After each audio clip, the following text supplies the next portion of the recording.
Radio. Radio Pirate. Radio Pirate. Voici les Radio Pirate News avec Jeff. Hey, bon vendredi. Où êtes-vous? Où êtes-vous? Tout dépendamment où vous êtes, il y a peut-être différentes affaires qui vont vous tomber sur la tête aujourd'hui. Donc, des places, c'est de la neige. Des places, c'est un cocktail de toutes sortes de choses. Mais une chose est sûre, on a besoin de soleil. Let's go. Yes. Il nous manque de soleil. On a eu quelques heures ici et là cette semaine. Il faut se contenter de ça. De temps en temps, novembre est comme ça. C'est le mois des morts. Mon nom est Jeff Fillion. Je ne sais pas trop si j'allais vous faire un warm-up ou un Radio Pirate News. Comme à tous les vendredis, c'est quand même... c'est quasiment plus l'heure des bilans de la semaine que de la nouvelle. On dirait que le jeudi... parce que Radio Pirate part le week-end avant tout le monde, avec l'aubergiste, entre autres, comme on l'a fait hier, eh bien, on dirait que la Terre s'arrête. On dirait qu'on est déjà en week-end. Donc, tant mieux. Enjoy, comme je le dis à tous les vendredis, enjoy avec la famille, les amis. Prenez le temps de bien manger. Prenez le temps de faire les choses que vous aimez. Puis, passez du bon temps de vous autres. Passez du bon temps de vous autres, le moins de téléphone possible. Et ne faites pas comme mon image. Ben, en fait, c'est pas mon image. C'est une image que j'ai pognée sur X d'un compte que je ne connais pas, mais je me suis approprié la photo pour la mettre sur un petit compte Facebook que je suis en train de monter tranquillement avec quelques posts ici et là.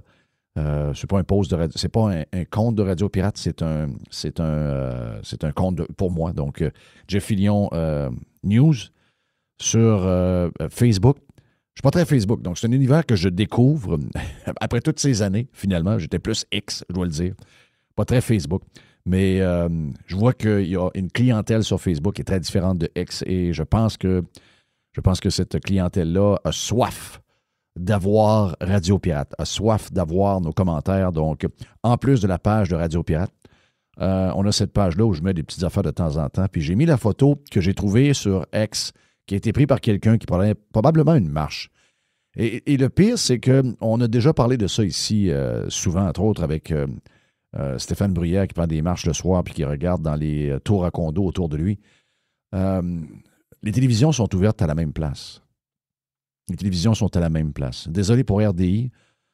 J'aime pas nécessairement Patrice Roy, mais je veux dire, c'est pas le pire de la gang.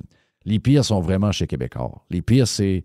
Puis des fois, on se fait comme manipuler un peu parce que de temps en temps, ils vont être de votre bord. Mais la vérité, c'est que le moment où vous pensez qu'ils sont de votre bord, ils vont vous décevoir et ils vont vous traiter comme des idiots. Quand ce sera le temps de vous dire pour qui voter, faites-vous-en pas que tout ce que vous pensez que vous ont dit de bon cette semaine sur Mathieu Bock-Côté, en donnant un petit coup dans le côté, des gens de tout le monde en parlent, puis vous pensez qu'ils sont de votre bord, ils vont vous décevoir. Quand ça va être le temps de clencher Poilievre, quand ça va être le temps de clencher Duhem, quand ça va être le temps plutôt de clencher Trump, faites-vous-en pas, vous allez réaliser qu'ils sont loin d'être dans votre gang. Mais en tout cas, c'est lui le problème. Le problème, la photo que j'ai mise sur Facebook, que j'ai volée, je dois le dire, que j'ai volée à l'auteur, qui est un compte X que je ne connais pas, mais vous pouvez le voir parce que je pense que c'est un peu devenu viral sur X, cette photo-là. Donc, photo d'une tour à condo et toutes les télévisions sont à LCN. Le problème, c'est lui. Il n'y a pas d'autre problème que ça. Il n'y a pas d'autre problème que celui-là. Et c'est pour ça que les gens sont complètement fuckés. Je lisais un sondage ce matin dans l'actualité. Ce sera mon dernier article de l'actualité. C'était marqué « Dernier article ». Donc, je ne savais pas que j'avais un genre de wall. Mais OK, c'est parfait. Donc, dernier article. Et le dernier était très, très drôle. Donc, sondage de Léger Marketing qui nous montre que les Québécois sont très heureux. Sont heureux. Ils sont inquiets, sont pessimistes pour le Québec, sont pessimistes pour le Canada, sont pessimistes pour le futur, mais ils sont très heureux. Donc, c'est un mix un peu bizarre. Probablement, justement, aidé de quelques pilules. Beaucoup de caisses de vin. Si vous allez à la SAQ dépôt, vous allez voir que les gens qui sont dans ces tours-là et qui écoutent la télévision à longueur de journée sur LCN prennent beaucoup de vino. Donc, quand ils sont sur le vino, ils sont très de bonne humeur. Mais quand ils se réveillent le matin et ils lisent un peu quelque part ici et là, puis là, ils disent « Ouais, peut-être que ça va aller mal tantôt. » En tout cas, regarde, le gros problème est là, l'image est extraordinaire. Merci à celui qui l'a pris, j'ai aucune idée qui il est. Sur X, c'est la première fois que je le voyais. Mais regarde, c'est un coup de circuit, mon ami. Thank you. Différentes nouvelles aujourd'hui. Je vais faire le tour. Est-ce qu'il y a des choses? Bon, il y a des choses. Il y a toujours des... Notre premier ministre est où? Le premier ministre du Canada est où? Le premier ministre du Canada n'est jamais au Canada. Il vient faire des petites visites. On voit que le gars n'est pas d'ici. On voit que le gars, la seule affaire qu'il veut, c'est de partir. Je pense qu'il est en Afrique du Sud. What the fuck? What the fuck? Qu'est-ce que ce gars-là fait là? Je ne sais pas. Aucune idée. Mais dans les petits tours de nouvelles, juste pour commencer, je vais brasser une nouvelle d'hier.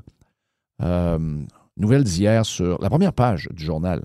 Est-ce que c'était hier? Je viens tout mêler parce que souvent, il y a comme 2 éditions d'une première page que je vois sur X.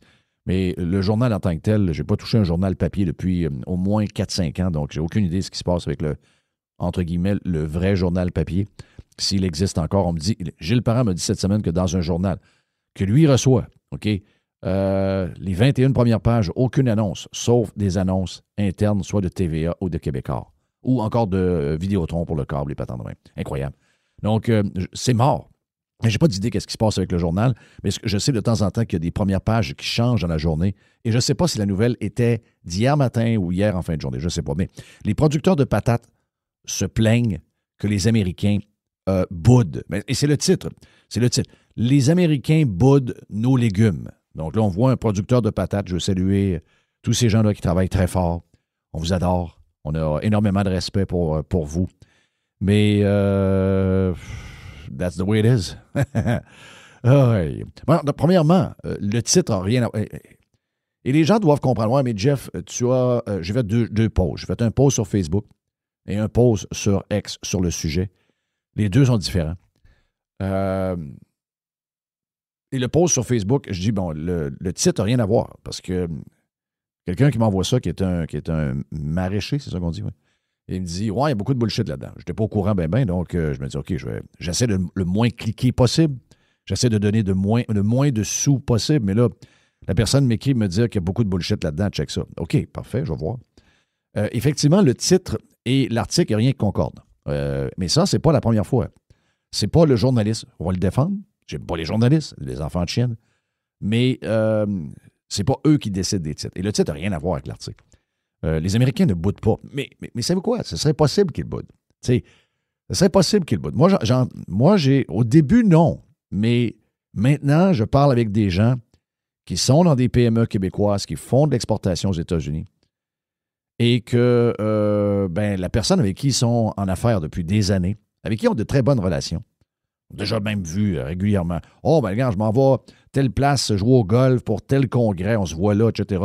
Ils deviennent des chums. Mais les chums leur disent, ouais, beaucoup de boycotts, ça commence à nous énerver un peu. On n'est pas des chums, nous autres. Donc, c'est sûr qu'à un moment donné, au début, ça ne te dérange pas trop. Quand ça continue, puis on doit avouer qu'on n'est pas très sympathique et pas très gentil en ce moment. Donc, pas surprenant qu'à un moment donné, quelqu'un va regarder un peu plus les prix d'un concurrent. OK? Donc, avant, ce que je veux dire, c'est que la relation, elle est d'affaires depuis des années. Il y a de l'amitié qui se mêle à ça. Les gens sont contents du produit. Puis, ils ne regardent pas ailleurs. Donc, ils sont contents, ils ne regardent pas ailleurs. Ils ont ce qu'il faut. Puis là, à un moment donné, il vient qu'il y en a un qui poke. Il y en a un qui... Tu sais, la gang avec qui tu fais des affaires, avec qui tu ne checkes jamais la concurrence pour voir. Tu prends toujours son produit par défaut. Et il te poke. Ah, t'es un écœurant. Ah, on vous haït. Ah, on va se détacher de vous autres, etc., etc., etc. Donc, à un moment donné, le gars, il dit, ouais, c'est mon chum. Il me fournit mon stock depuis 10-15 ans. Mais s'ils ne veulent pas faire d'affaires avec nous autres, je vais checker un peu alentour de moi. Et là, ils se rendent compte qu'il y a des concurrents en Pologne, il y a des concurrents... il y a des concurrents en Chine, il y a des concurrents au Mexique, il y a des concurrents un peu partout autour de lui. Et malgré le fait qu'on a 40 % de rabais avec notre pièce, et quand tu fais le tour des prix, on est plus cher que les concurrents. Ah, ben regarde, tu ne veux pas faire de business avec nous autres, parfait. On va checker. Bon, on fait venir un voyage de patates de la Chine. On fait venir un voyage de patates de la Thaïlande. On fait venir un voyage de patates de la Pologne. Ah, regardons. Ils sont bonnes et sont crissement moins chères. Donc, ça commence de même. T'sais. Mais quand et ça existe. Ça existe. C'est sûr que à force de crier Je veux pas avoir ton Jack Daniels. Je veux pas avoir ton vin de l'Oregon. Je veux pas avoir ton vin de la Californie. Je veux pas tes légumes. Je veux pas tes œufs. Je veux pas ton bœuf. Je veux plus aller voyager chez vous. Je vends ma maison en Floride. Fuck you. Je veux pas que mes enfants aient dans un voyage à New York. Je veux qu'ils s'en aillent dans un voyage en Gaspésie. Et t'es poke. Il est possible, à un moment donné, que si vous boudez, que si vous boycottez quelqu'un qui est beaucoup plus fort que vous, il est possible qu'il vous envoie chier. OK? Mais, je dois le dire, l'article qu'il y a sur les patates n'a rien à voir avec le titre. OK? Il ne faut pas oublier qu'on a un avantage. On a un avantage de 40 %. C'est incroyable. Tu ne gagnes pas avec un avantage de 40 %. Je suis obligé de vous dire une affaire. Je pense que vous êtes des hosties de pas bons. Sérieusement, si vous n'êtes pas capable de gagner avec un avantage de 40 % avec la monnaie, vous êtes des hosties de pas bons. Et là, en plus, rajoutez à ça que ce qu'on lit dans l'article, c'est que les autres pays avec qui les États-Unis font affaire, les normes ne sont pas pareilles. Les normes envers les fermiers ne sont pas pareilles. Donc, c'est-à-dire qu'il y a moins de règles. Il y a moins de règles. Toutes les cochonneries environnementales, les histoires de plastique, les histoires de ça finit plus ce qu'on demande à tout le monde, pas juste aux fermiers, à toutes les business du Québec, à toutes les PME du Québec. Une règle là, une autre règle, un autre. Ça se fait sur des années et des années. Je ne vous dis pas qu'il y en a une par jour, mais il y en a une par 3 mois qui arrive. Même dans mon domaine, ça vient d'arriver. Je vais avoir de quoi là, cette semaine? Là, maintenant, on est le seul pays qui doit envoyer des rapports au CRTC parce que maintenant, les podcasts vont être gérés par le CRTC. What the fuck is that? What the fuck? Les seuls podcasts au monde qui vont être gérés par le gouvernement, ça va être ici. C'est ça dans toutes les industries. Mais là, c'est une là. C'était une il y a 3 mois. C'est une dans 2 mois. C'est une autre dans 6 mois. Et là, vous les accumulez une par-dessus l'autre. Et là, vous vous rendez compte qu'avec tout ce qu'on vous demande, tout le temps que ça vous prend, toute l'énergie que ça vous prend, les montants d'argent que vous devez mettre sur regarde, sur mon prix, ça l'affecte de 1 % de plus sur mon prix avec cette demande-là. J'ai 2 % avec cette demande-là. J'ai 3 % avec cette demande-là. Hop, un autre 1,5 % ici. Et là, on les accumule. Qu'est-ce qui arrive? Eh bien, on n'est plus concurrentiel, tabarnak. Pas compliqué, là. C'est crissement pas compliqué à comprendre, là. Donc, la question que je pose, le fermier, qui a l'air de super de bon Jack, là, l'air de bon Yob, l'air d'un gars avec qui j'aurais pu prendre une bière hier, avec lui, au 29e anniversaire du bar Vegas. Je veux juste envoyer beaucoup de love à mon chum Richard, je l'adore. On dirait que Rick, c'est mon frère. On dirait que c'est mon frère. Je l'adore. J'ai pas eu de frère, moi. J'ai juste eu des sœurs. J'aurais aimé avoir Rick comme frère. J'adore. Belle clientèle, beaucoup de pirates que j'ai rencontrés hier. Pris une grosse Laurentide, sympathique. J'adore prendre une grosse bière. J'adore prendre une grosse Laurentide. La première bière de ma vie que j'ai prise à l'âge de 15 ans, c'était une Laurentide. Donc, oui, c'est le gars avec qui on aurait pu prendre une bière hier. Facile. Il a l'air d'un bon Jack, le gars, sur la première page du journal. Mais il a voté pour qui, lui? Et il va voter pour qui? Est-ce qu'il vote pour un parti qui veut le plus petit gouvernement possible, qui va vous écœurer le moins possible, qui va vous mettre le moins de règles possible? Ou ce gars-là vote depuis des années pour la CAQ, pour le PQ, pour le Parti libéral, pour Trudeau, pour le Bloc qui se fait un devoir à chaque jour de se lever en chambre pour combattre le pétrole? Ça veut dire quoi, ça? Ça veut dire qu'il veut écœurer le fermier. Le fermier, il a besoin de quoi, lui? Il a besoin de pétrole, il a besoin d'huile. Il y a des trocs, il y a des tracteurs. Le Bloc québécois se lève tous les jours pour vous écœurer. Pas juste vous, tout le monde. Et bizarrement, les premiers qui vont voter pour le Bloc québécois, ils ont des pick-up, câlisse. Ils vivent dans les régions. Ils ont 60 ans, ils ont 70 ans. Ils ne sont pas tous dans des tours à condo, mais une chose est sûre, ils écoutent tout LCN. Ça, c'est bizarre. Ça, c'est très, très, très, très bizarre. Page tournée pour les patates, OK? Les patates. Mais c'est C'est tellement une belle histoire, les patates. C'est tellement représentatif. C'est tellement facile de remettre, d'expliquer aux gens. Je ne sais pas si tout le monde comprend. Je ne sais pas si en faisant un pitch de même, bien tranquillement, détaillé, je ne sais pas s'ils comprennent tous. Je ne sais pas. C'est ça qui me décourage, mais c'est une belle histoire. C'est une belle histoire pour démontrer comment le gouvernement vous nuit dans vos vies de tous les jours, dans les PME et dans l'économie. En parlant de ça, tiens, c'est l'autre nouvelle que j'ai pour vous aujourd'hui.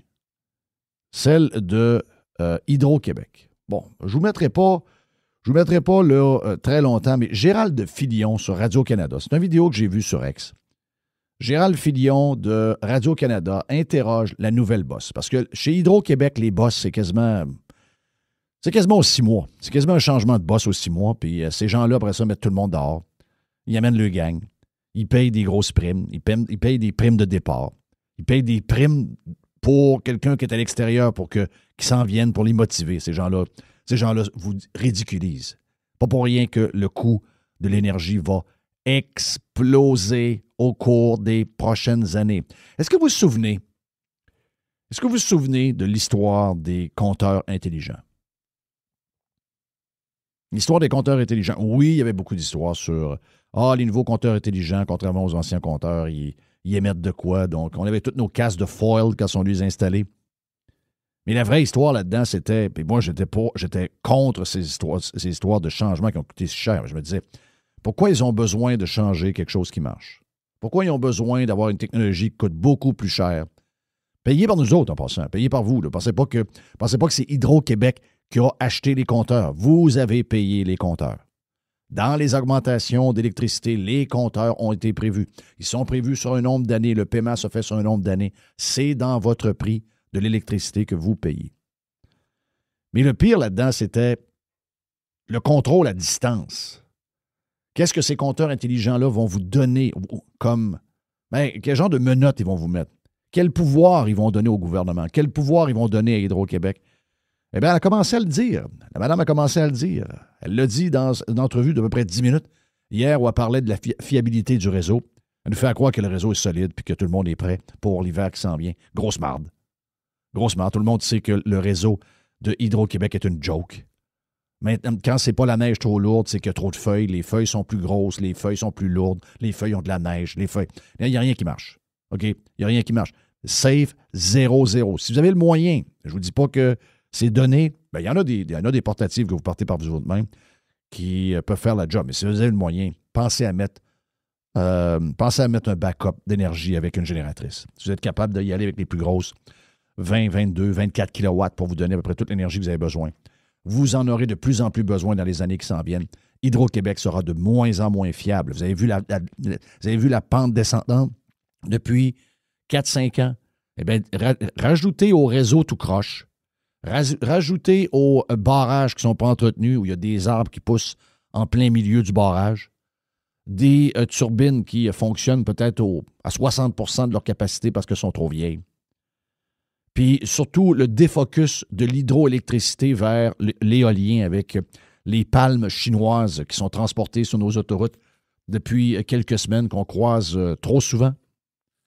Beaucoup de raisons pour être très, très inquiet d'Hydro-Québec. Mais la grosse patente qui risque de vous écœurer encore plus, c'est qu'ils vont venir vous fouiller pas pire dans votre portefeuille.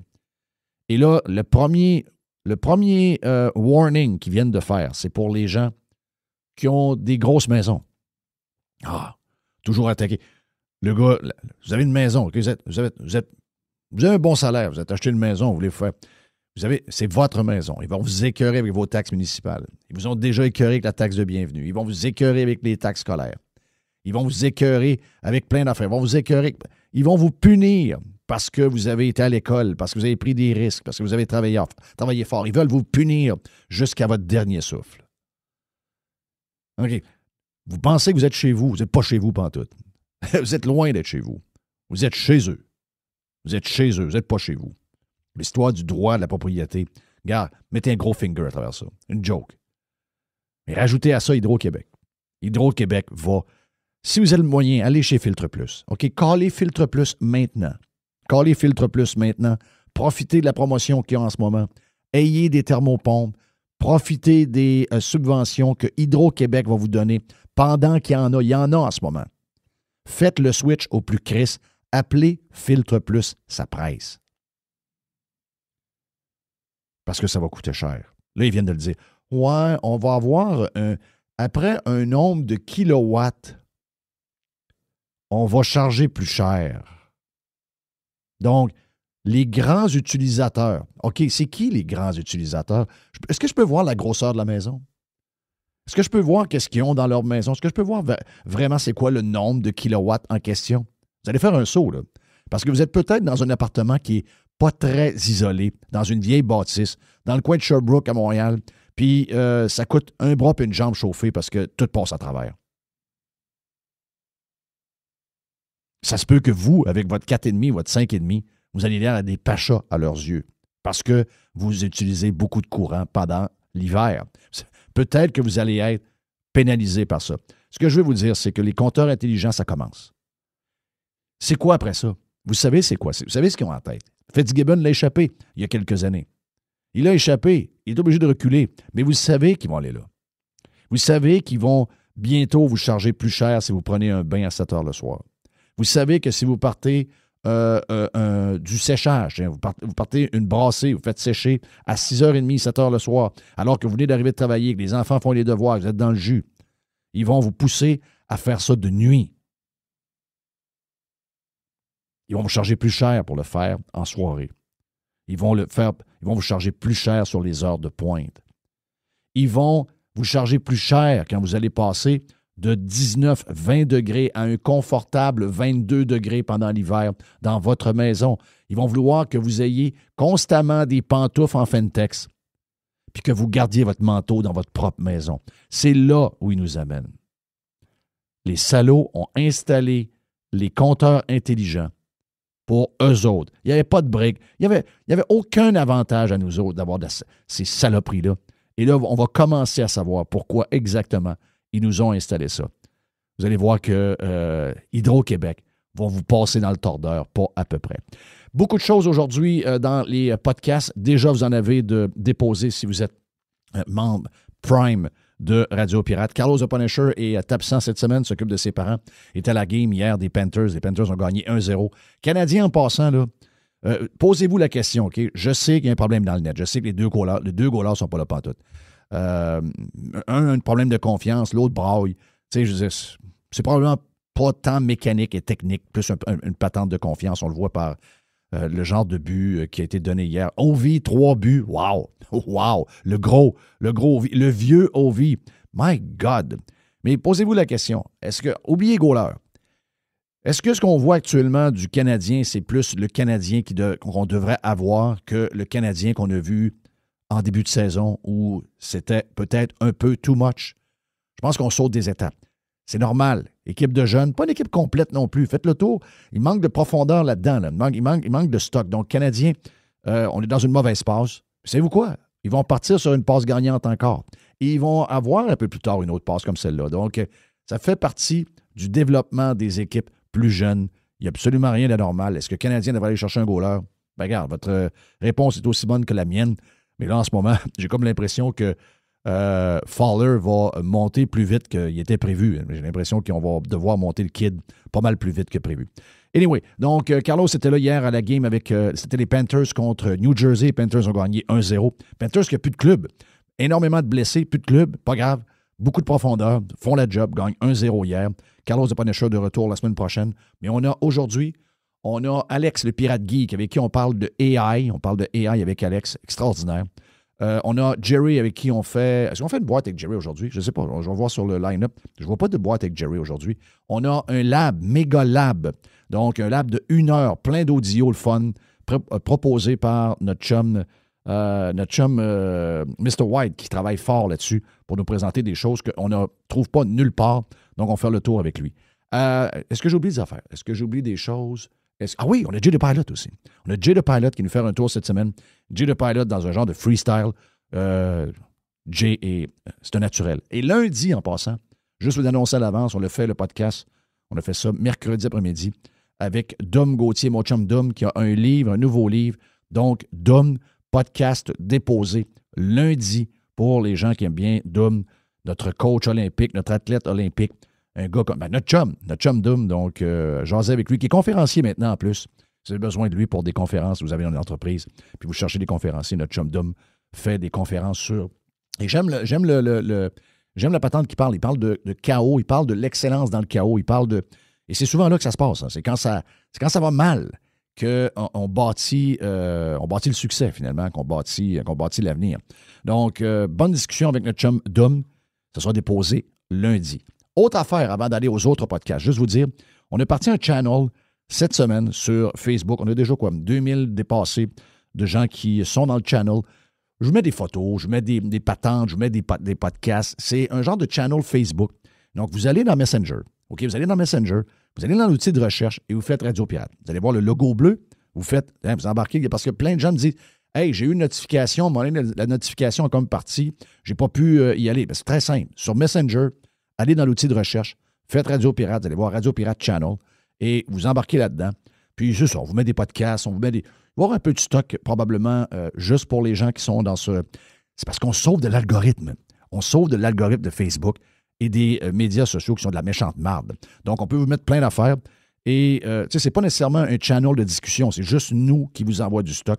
Donc, allez sur Messenger, faites Radio Pirate et embarquez dans le channel qu'on vient de bâtir cette semaine. Ben voilà pour les Radio Pirate News. C'est pas mal ça que j'avais à vous offrir aujourd'hui. J'avais encore 4-5 affaires, mais là, on a beaucoup de stock pour vous autres. Donc, faut y aller, Jeff, faut y aller. Bon week-end, la gang. Profitez-en, OK?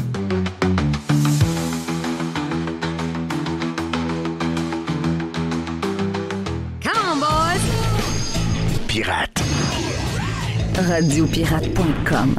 Every hour. Juste du bon stock. Radio.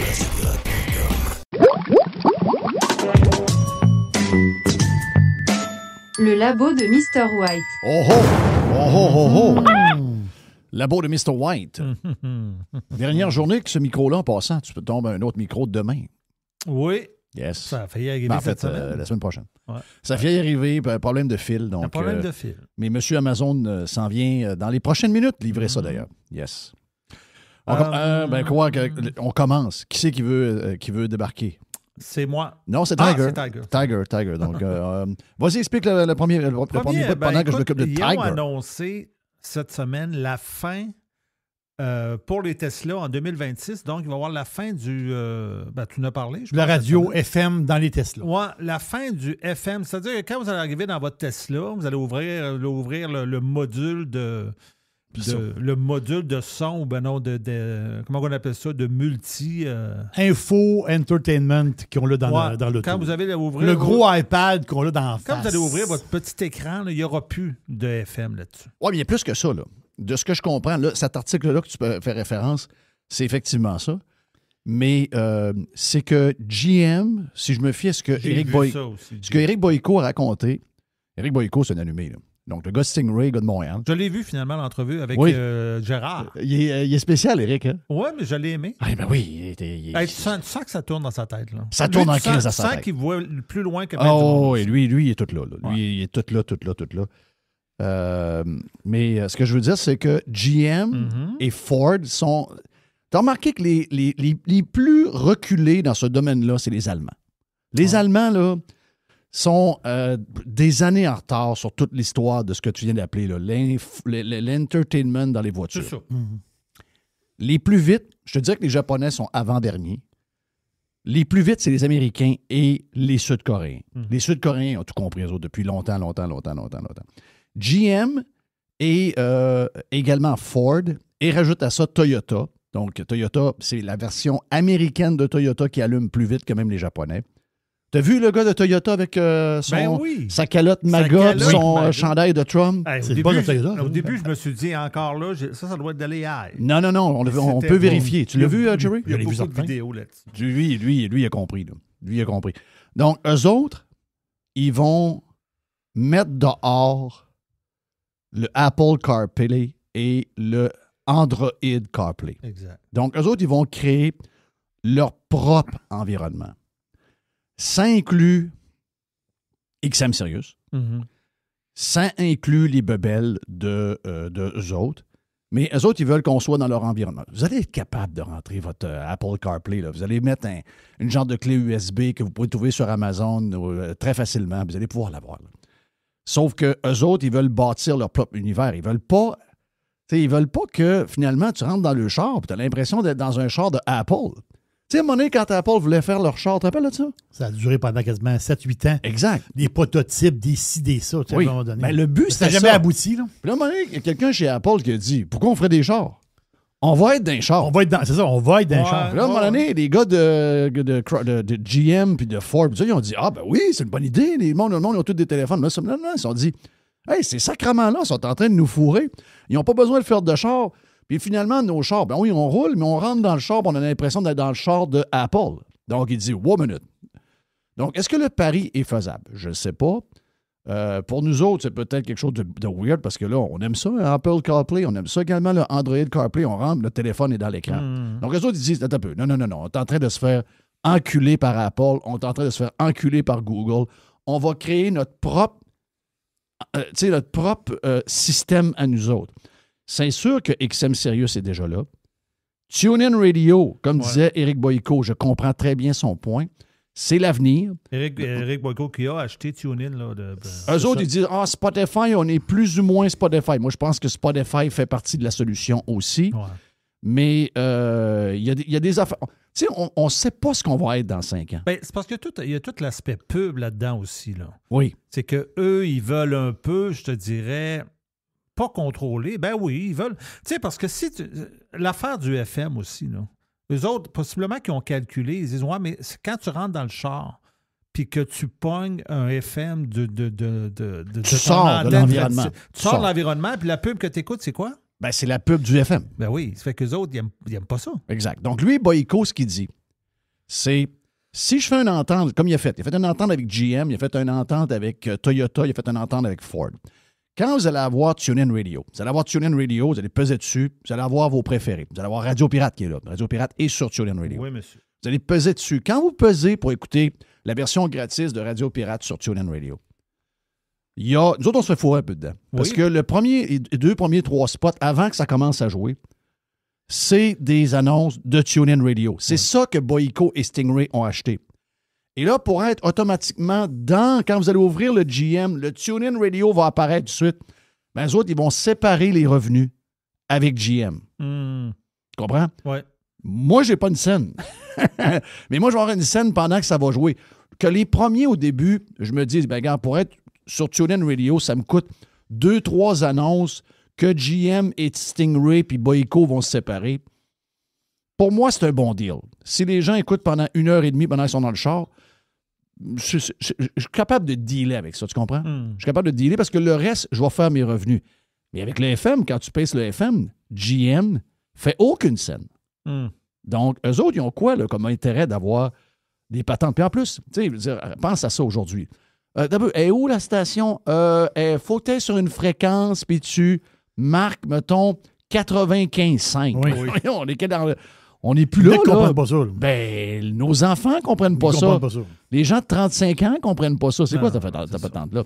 On est on demand. Les autres, ils voient des logos, ils voient des patentes, ils voient des channels, mais des affaires qui sont basées sur des patentes reliées à une fréquence. Ils n'ont aucune idée c'est quoi. Pas mener, ils roulent, pas mener, la fréquence disparaît. Ben oui.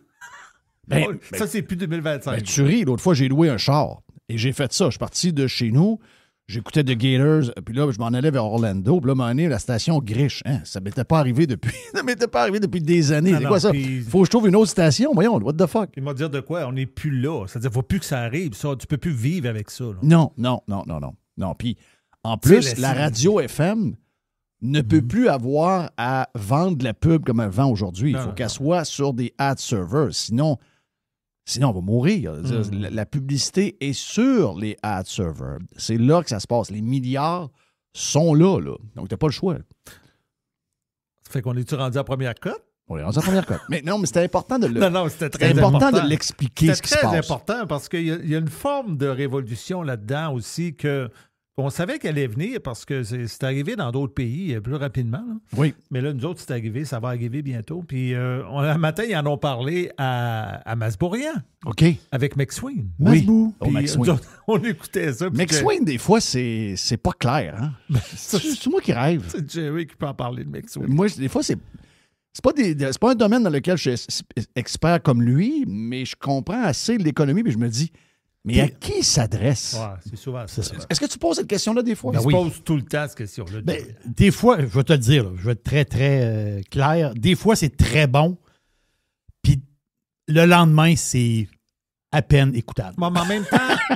il y a Non, mais on dirait que c'est tout ou rien.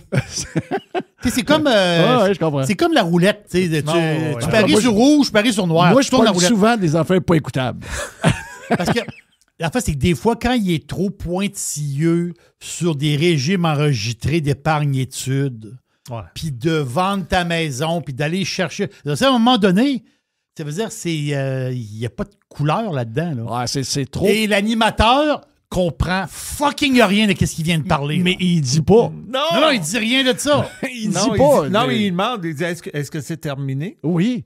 Parce que là, je suis pas sûr que vous avez fini. Oui, c'est fini, là? Ouais, OK. Ben, merci. Même un fiscaliste, des fois, il va dire, Christa, il va-tu aboutir? Mais en même temps, là, écoute, il faut quand même sortir le bon côté de ça. McSween parle d'investissement et d'argent un peu dans les médias. Mais si tu veux embarquer du monde, puis justement, le but, c'est de démocratiser ça. Il l'a pas partout. Jerry, là, mais lui, il l'a pas partout. Il manque un peu de spectacle. Ben oui, mais à mon goût. Non, on écoute. On l'écoute. Bon, tiens, vous avez parlé des voitures là, et de l'avenir numérique des voitures. Rebondissons sur cette nouvelle. C'était hier, ça, dans l'actualité? En fait, ça fait plus d'un mois que ça circule aux États-Unis. Mais il me semble qu'il y avait un article là-dessus hier. Donc, voilà, exactement, dans la presse. Merci, Tesla, qui est littéralement là, en guerre contre la radio FM. On veut tourner le dos à la radio FM. On veut, dans un premier temps... L'antenne radio va disparaître. Dans un premier temps, sur les modèles de base, on veut couper dans les coûts et offrir une Tesla Y au modèle 3 à prix d'amis, disons-le entre guillemets. Et donc, on enlèverait la radio FM et la radio AM. Ça a l'air banal comme ça. Puis les gens disent, ben oui, c'est certain. Écoutez, c'est rendu numérique. Puis on peut l'avoir numérique aussi. Bon, ça doit pas être une grosse économie pour le fabricant, ça? Non, mais regardez ce que ça envoie comme signal. C'est un peu comme dans nos téléviseurs. Si Tesla commence à enlever la radio FM et qu'il faut avoir l'application de notre radio FM ou, comme par exemple à Radio-Canada, l'application audio dans la voiture, elle n'est pas là présentement. Donc, il y a un point d'accès à l'économie, un point de découvrabilité. Donc, prenez par exemple M. Chamberlain là, qui vient d'acquérir BPM Sport. Bien, BPM Sport, si on enlève la radio hertzienne et qu'on lui dit éventuellement, vous savez, pour faire affaire avec Tesla et éventuellement peut-être Ford et autres, GM, il faut payer ou être, disons, dans les favoris. Ça va enlever de la découvrabilité au contenu local et ça va forcer les gens aussi à mettre les applications ou la radio sur leur téléphone et les transmettre à leur voiture. C'est une étape de plus et vous savez comme moi, quand on a une petite course de 15-20 minutes, est-ce qu'on commence à programmer notre voiture, le Bluetooth? Peut-être pas. Et donc, on est en train de jouer avec ça. Oui, exactement. C'est exactement le même problème, vous l'avez évoqué, qu'on a avec les télévisions numériques ou les télévisions dites intelligentes où vous ouvrez, puis c'est des applications d'ailleurs et les nôtres ne sont pas là. Et les gens qui ont fait... Puis au-delà de la question économique, comme tu souligne, Patrick, c'est la question des repères culturels. Oui. C'est un endroit où il existe encore des repères culturels, la radio dans l'auto qui disparaîtrait. Et c'est un grand moment de consommation. Donc, ça ne disparaît pas parce qu'on l'aurait dans une application, mais est-ce que notre application serait découvrable? Est-ce qu'il faudrait payer? Excusez-moi, il me semble que c'est facile à imposer, ça, non? Et ça a l'air que dans nos téléviseurs, c'est pas fait. Dans nos voitures, c'est pas fait. Il y a peut-être un manque de guts là, ou de courage, si vous me permettez, là, de la part du gouvernement. Regardez, moi, dans ma voiture, si je veux quitter Radio-Canada, j'ai l'application qui est possible sur mon téléphone, la transférer par Bluetooth. Mais si on m'enlève la radio hertzienne, je sors d'ici, je roule 1h30, l'émission de Pénélope embarque, mais je joue pas à radio hertzienne, il faut que je la programme. Donc, vous comprenez que quand vous demandez au consommateur de faire une étape de plus, vous l'encouragez à aller voir autre chose. Et donc, imaginez quand on va être noyé dans tous les podcasts, toutes les applications possibles, c'est ça le danger. Donc, cette petite nouvelle-là est très importante pour le Québec, il faut en tenir compte. Merci d'attirer notre attention là-dessus, Pierre-Yves McSween. C'est vrai que c'est un gros enjeu là, sur le plan de la culture et de la communication. Non, mais avoue que... Alors, c'est spécial. C'est tout un bout de ça. Eux autres, ils ont peur en tabarnak, là. Eux autres, ils ont peur de... Vous n'allez pas disparaître à cause de la techno, vous allez disparaître parce que vous êtes mauvais, câlisse. Ben, ils savent. Oui. Les autres, c'est là, ça. la raison pourquoi vous survivez, c'est parce que vous êtes dans un modèle qui fait que vous survivez, mais le jour, demain matin, où on vous met au bat contre tout le monde, vous allez disparaître, non pas à cause de Tesla ou à cause de que le gouvernement intervient pas, parce que vous êtes mauvais. C'est parce que le rideau va ouvrir, ils vont dire, ben voyons, c'était donc bien mauvais, ça. Chris, moi, je suis full application dans mon char. J'écoute jamais la radio. OK, toi, tu programmes pas. C'est pas long de programmer. Non, ça rentre dans mon char, ça part. Non, c'est ça, mais lui, il dit que à chaque fois que tu rouvres ton char, il faut que tu le programmes à chaque fois. Faut que tu programmes. Tabarnak. C'est pas cette histoire-là. Hey, ils ont quel âge, eux autres? Ils sont pas si vieux. Ben oui, mais on dirait des hosties de bonhommes qui sont pas capables de prendre le email sur le calice d'iPhone puis qui vont à la boutique d'Apple. Je suis pas capable de prendre mes emails. C'est ça. Vous avez quel âge? Mike Swain, d'après moi, c'est un gars de 45 ans. Je rêve-tu, là? Ah, non, c'est ça. Tu as un gars de 45? Voyons, man. Apple, ils aiment ces gars-là. Oui. C'est ça. Ça coûte, je peux pas prendre mes emails, il sort avec un MacBook Pro. Il y a 46. Oui. Oh, ils vont mettre le pied dans l'église, si l'église, des fours à tour de bras. Ici, bon. Ils vont aller s'asseoir sur une balloune. Il y a toujours une balloune. Mais non, on est rendu là, man. Tu sais, puis va écouter l'entrevue d'Éric Boyko. Éric Boyko, tu vas être sur TuneIn. Tu vas rentrer dans TuneIn. Tes favoris vont être là. Ta dernière station que tu as écoutée sur TuneIn, elle va partir tout seul. Là. C'est ça. Puis anyway, là, tu le sais comme moi, Jeff, ils embarquent dans leur char. Mike Swain, il écoute quoi? Tu parles Sirius XM? Ben oui, c'est sûr. Il connaît toutes les tunes des Highway. Non, il n'écoute pas Highway. Non, il doit écouter une station... ouais, il écoute... Il doit écouter une station de rock indépendant. Ah oui, c'est ça, rock indépendant. Rock indépendant. Anyway, t'as tout sur Sirius XM. Ben oui. T'as le droit. Là. Va à ta place, là. Va à ta place. Je programme rien de ce que j'écoute. Puis j'écoute des affaires sur Spotify. Puis j'écoute...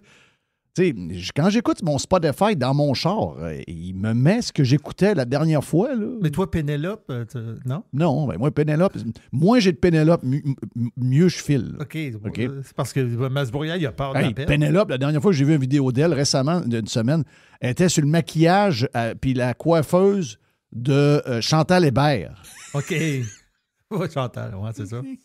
On a su que Chantal, la raison pourquoi elle est arrangée comme, on va le dire, un bon québécois, là, comme la chaîne à Jacques, c'est qu'elle est allergique aux produits de maquillage et des produits qu'on met dans les cheveux. OK. Puis une fois, elle était allée à la TV, puis sa mère, il a dit « Hey, je t'ai pas reconnu. » Ben, elle dit « Ça arrivera plus. » Oui. Elle était coiffée, maquillée. C'est elle qui l'a dit, c'est pas moi. J'aurais dû sortir ça, je l'ai pas vu. C'est extraordinaire, ça. Non, on se le dit, Chantal Hébert, elle n'a pas d'allure. Là. Mais, mais au moins, elle s'assume. J'ai aimé ça qu'elle s'assume, puis elle est bien avec ça. C'est son style. C'est son style. Elle se fait style. Ben oui, c'est correct. T'as toujours l'impression qu'elle s'est battue avec un écureuil et qu'elle a perdu. Là, mais écoute. Un autre bout du lab de Mr. White après le break. Fresh. New Revolution. Radiopirate.com. RadioPirate.com. A definite breakthrough step in home entertainment. Partie numéro 2 du lab de Mr. White. Ah ouais, ça va brasser, là. Quoi d'autre? Oui.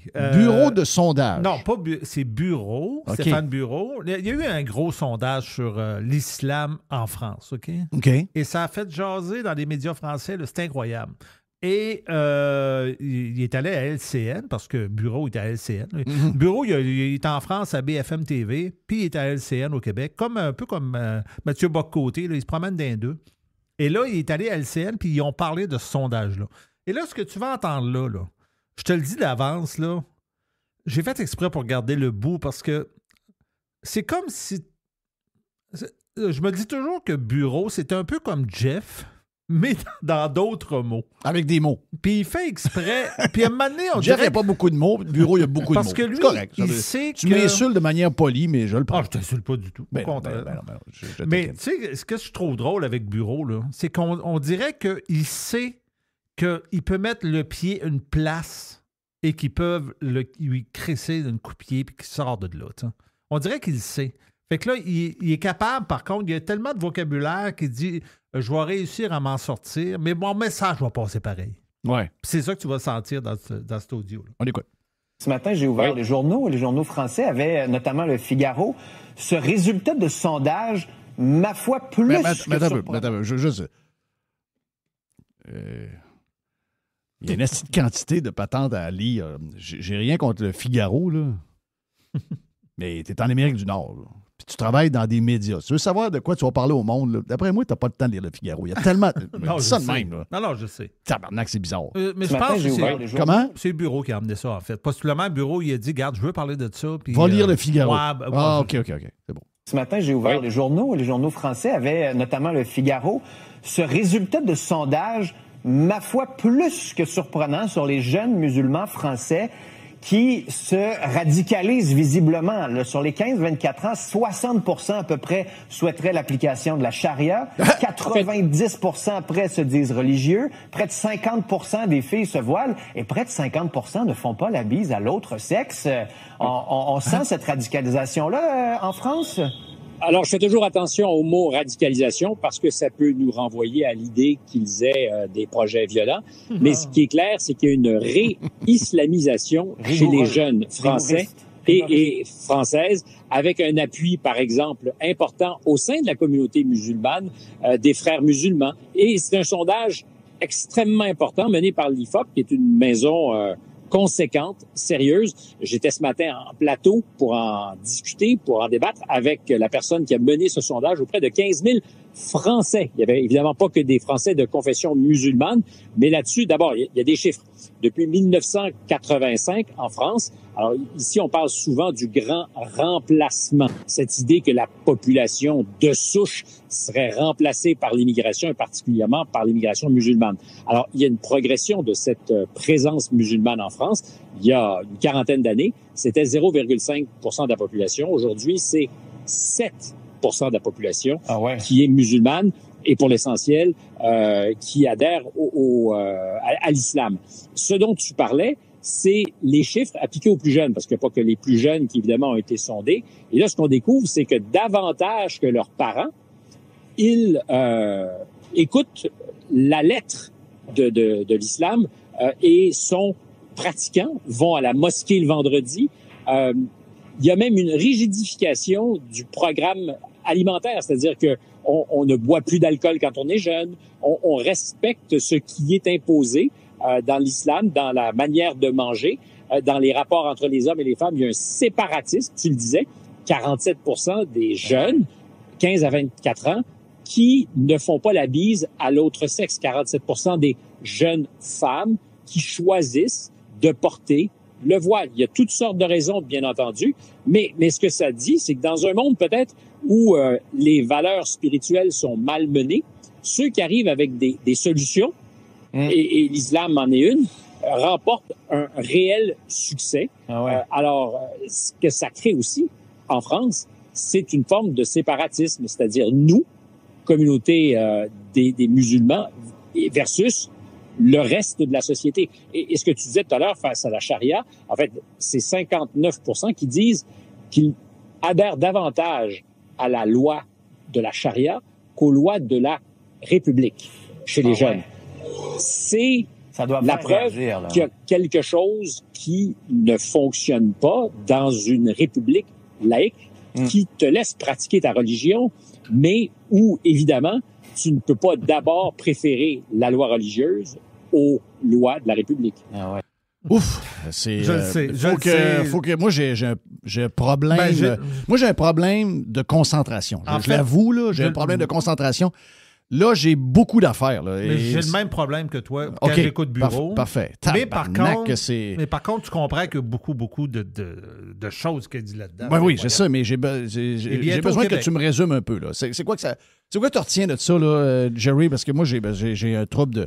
Je suis un homme de mon époque. Là. En résumé, là, OK, puis il y a beaucoup d'affaires, mais en résumé, c'est que les jeunes, donc les plus jeunes, sont très radicaux dans leur choix. Là. Donc, les jeunes musulmans en réalité, sont de plus en plus radicaux. Oui. OK. Donc, je ne voulais pas le dire au début, mais c'est ça. Mais c'est ça. Donc, eux autres, la loi, islamique passe avant. Les lois islamiques vont passer avant le code civil. Le code civil. Les règlements. Parce que pour les jeunes, la loi, c'est plus les règlements. Donc, eux autres, les règlements de l'islam passent avant les règlements de la France. Ben moi, ça me fait... Mettons qu'on a le même sondage ici. Moi, le message que j'ai envoyé à nos dirigeants, allez identifier ceux-là, puis crissez-les toutes dehors. Ben, Parce que quand tu parles de solutions, est-ce qu'il faut qu'ils fassent quelque chose? Y a-tu des solutions? Mais à un moment donné, il n'y a pas de solution. C'est que tu les prends, tu vas les porter dans les places où il y a ça. Les solutions, c'est fait que... C'est-à-dire, les solutions, il faut que ça soit... Il faut que tu règles le problème. Là, tu règles le problème, c'est-à-dire, si tu veux pas... Mettons, je te donne un exemple, là, avec, mettons, le halal. Mais si tu veux pas que tout soit halal, que, mettons, 7% de la population du pays qui sont musulmans, mais ils imposent, tu finis par imposer le halal à 100% de la population. C'est ça l'affaire, c'est que cette minorité-là... Ben moi, j'ai aucune ouverture à ça. Mais si pour régler le problème, puis je l'avais glissé une solution la dernière fois, parce que l'affaire, c'est qu'il faut que tu trouves des solutions. Okay? C'est bien beau de dire des affaires, il faut trouver des solutions. Donc, là, tu dis, ben le halal, il n'y a pas d'halal. Il n'y a pas d'abattoir halal au Canada. Il n'y en a pas. Donc, si tu veux de la viande halal, il faut que tu l'importes d'ailleurs avec les normes qu'il y a, parce que ça existe d'importer de la viande d'ailleurs. J'en prends toujours l'exemple, mettons, de l'agneau qui arrive de la Nouvelle-Zélande. L'agneau arrive du bout du monde. Donc, tu peux faire venir de l'agneau de la Nouvelle-Zélande, mais tu peux faire venir de la viande d'ailleurs. Mais ici, il n'y a pas d'abattoir. C'est ça. Donc, je comprends. Mais c'est toujours... c'est compliqué ça ne se règle pas dans l'épicerie, là. C'est ça l'idée. C'est ça, mais c'est compliqué de mettre les règlements effectifs. Oh. Mais si... Là, Jeff, il vient de dire quelque chose. Puis moi, je suis d'accord avec lui. Si ces jeunes-là, OK, cette jeunesse-là, tu dis, ben ici, là, tu as les lois de la République française, ou ici au Canada, au Québec, aux États-Unis. On a nos lois, nous autres. Puis d'autres, ici, il faut prendre conscience qu'ici, ça, c'est nos lois. Et ici, la loi, la charia, la loi islamique. Sinon, ici, vous êtes invité à aller dans un pays comme vous le voulez. Voilà, ici, là, ça n'existe pas, là. Parce qu'une des... ça n'existe pas. Mais je comprends, il y en a qui sont nés là. Donc, tu peux pas les mettre dehors, mais il faut que tu leur dises clairement.